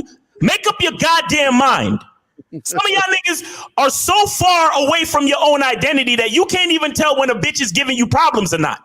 You calling me up asking about problems with a bitch. Then when I point something out, you like, well, it's not really that much of a problem. Which is it, nigga? That's why I'll be asking. I need you to tell me you need help. Right. That's why I'm calling. I do need help because I am conflicted. I'm conflicted with. Like, you can't be, bro. You can't. He definitely owns a loofah. I'm looking at the picture right now. This is yeah. I've seen these though. Oh, you gotta hit a real game, no theory, man. Wait. You're conflicted. How? All right. On a scale of 1 to 10, how good she look, bro? It's probably like a 7. She's only a 7. You got a 7 giving you all this fucking problems. Up on this motherfucker, man. Listen, man, drop her, and if you need more coaching, go to Real Game No Theory and get with one of us. All right, bro. Get with me. You're gonna get cussed out for the first 20 minutes. All right, man. His vagina's fire. That's why. Vagina's crazy. We got any more calls now? We got one left. 111. You're on live with the Real Game No Theory panel. Name, age, city. What's up? Hello. This is Harpan back at it again. I am from Delhi, India again. But I want to ask you a question. Okay. So I know you agree with. I know you don't agree with everything Andrew Tate says, but you still respect him, right? Wait, who says? Who says? Andrew Tate. What's the question? Go ahead. Who's that? There's some dude that try to act black. Try to act like he's black. That's who the fuck he is. He try to act black. So that's why we agree with that motherfucker. Go ahead, caller. Hold on. Go ahead. Okay, go ahead. What do you think of the people that don't respect him and say he can go fuck himself and all that shit? What do you don't care. I don't care, man. I mean the steak later. Another one. We don't have some lemonade. Yeah, we're not going to care about that. We're not going to answer a question about another guy, much less answer a question about the people that say fuck that guy. So I mean, come on, that's not what we do. Yeah, we're out of here. Thank you, caller. Hey, real quick for everybody, man. It's going to be overtime with Mr. 1950. Y'all slide over to the Mr. 1950 channel We about to get it on about confidence and why you don't have it. So be prepared to be called all type of bitch ass niggas though. So I'm gonna let y'all know, man. Let's get it started, man. Hey man, Let me, that's it, man. Let me just say this because there seems to be a lot of confusion in the shit that we're talking about. Yeah. And I believe Miles and LaCarl, y'all did a live stream talking about this. It's not about you wanting or desiring to have sex with women. It's about the lengths you go to make it happen. The shit that you do for it. Right? A lot of guys, and I've said this a lot of times, you guys value sex so much that you devalue yourself in the pursuit of it. Exactly. Okay. And that's all we're talking about is have some fucking pride out there. man. That's facts. Yes, sir. Yes, sir. Vaginal intestines. Niggas so focused on their success rates that they forgetting what they doing to increase that chance. Right. Right. Nigga really called in with data and shit. I have an 80% closing rate. Yeah, if y'all guys ever learn how to take your dick from off the marketplace, you'll get more pussy. Y'all are just devaluing your dick by throwing it in the market absolutely free, where the woman doesn't have to do shit for you. That's why y'all have these fucking problems, man. And that's all they get, Steve, is ass. They don't get no type of other cooperation. Nothing. Okay? I need manual labor. I need manual labor. They don't get chicks calling them up and telling them, hey, your favorite restaurant, how about I take you to it? Hey, keep your wallet at home. I got you. They don't get that type of treatment because they're always spending their money all the time for these women. They don't know what it's like when you say something random like you hungry and she just send you the money. Like, damn, holy shit. They don't know what it feel like to have that type of situation. Manual labor. Or a chick, she look in your refrigerator and shit. She see you low. Next time she come over with groceries and shit. There's no guest that's supposed to look in your refrigerator. You the bitch ass nigga. No. That's what I mean by that. No. Let me explain. I wish a bitch would reach for my refrigerator. Bitch, her whole hand would probably be slapped let me off. explain that real quick. No, I'm talking about if a chick is thirsty, I'm like, hey, there's some water in the refrigerator. I ain't talking about a chick just arbitrarily just opening my shit up. No. She busted through cabinets. You know me, I asked, what are you thirsty for? I told them to get some water in. What are you thirsty for, bitch? Oh man, yo, great show, guys. Great show, guys. Yep. Shout out to the one passport brother that called in, man. Shout out to him, man. Yeah, at least he has some guts. Yeah, at least called in and shit. But it's just so fucked up that they really believe that they got game like that, though. Exactly. That's the part that I'm offended by. Yeah, you're right. Don't represent the brand. They think so lowly of game. Game is just getting women and getting pussy. Like, money, you could do it. You could do that. That's easy. That's the easy part. Right. Yeah, and I just want to say for all you guys that's going to fucking do reaction videos off of us again, please tell us what the fuck are they teaching you about game. Right. Well, this too, man. Tag us, dude. Tag us. I want to come to your channel. I shouldn't hear about it through my people that follow us, man. They send me videos all the time. Stop being a bitch. Yeah. I will fucking tag you if I say something about you. Tag me, bruh. Sit down, have a 2v2. I think a 6-on-6 would be too much people, but y'all had like a 2v2, man. You don't want that. I don't give a fuck about them niggas. I ain't even want to address them. I'm gonna just coach the niggas that want to get success how I get success. They don't want no part of it. I don't do dates. I get maximum benefits. I max out my contracts. It's short term, high reward contracts that I get. We definitely don't talk about other people. I don't think I've ever mentioned name. Oh, one guy I did one time. I couldn't help him. He was a real bitch. He was a real bitch to me, dude. Listen, real life. You gotta understand. This is what I want to say at the end of this whole shit is this, man. Understand there's niggas with game and there's niggas who don't got game. It's that simple. And so you got to understand that the niggas who don't got game don't understand the niggas with game. The niggas with game understand the niggas who don't got game because there's levels to this shit. So I know why you're a loser, but you have no idea why I'm a winner. That's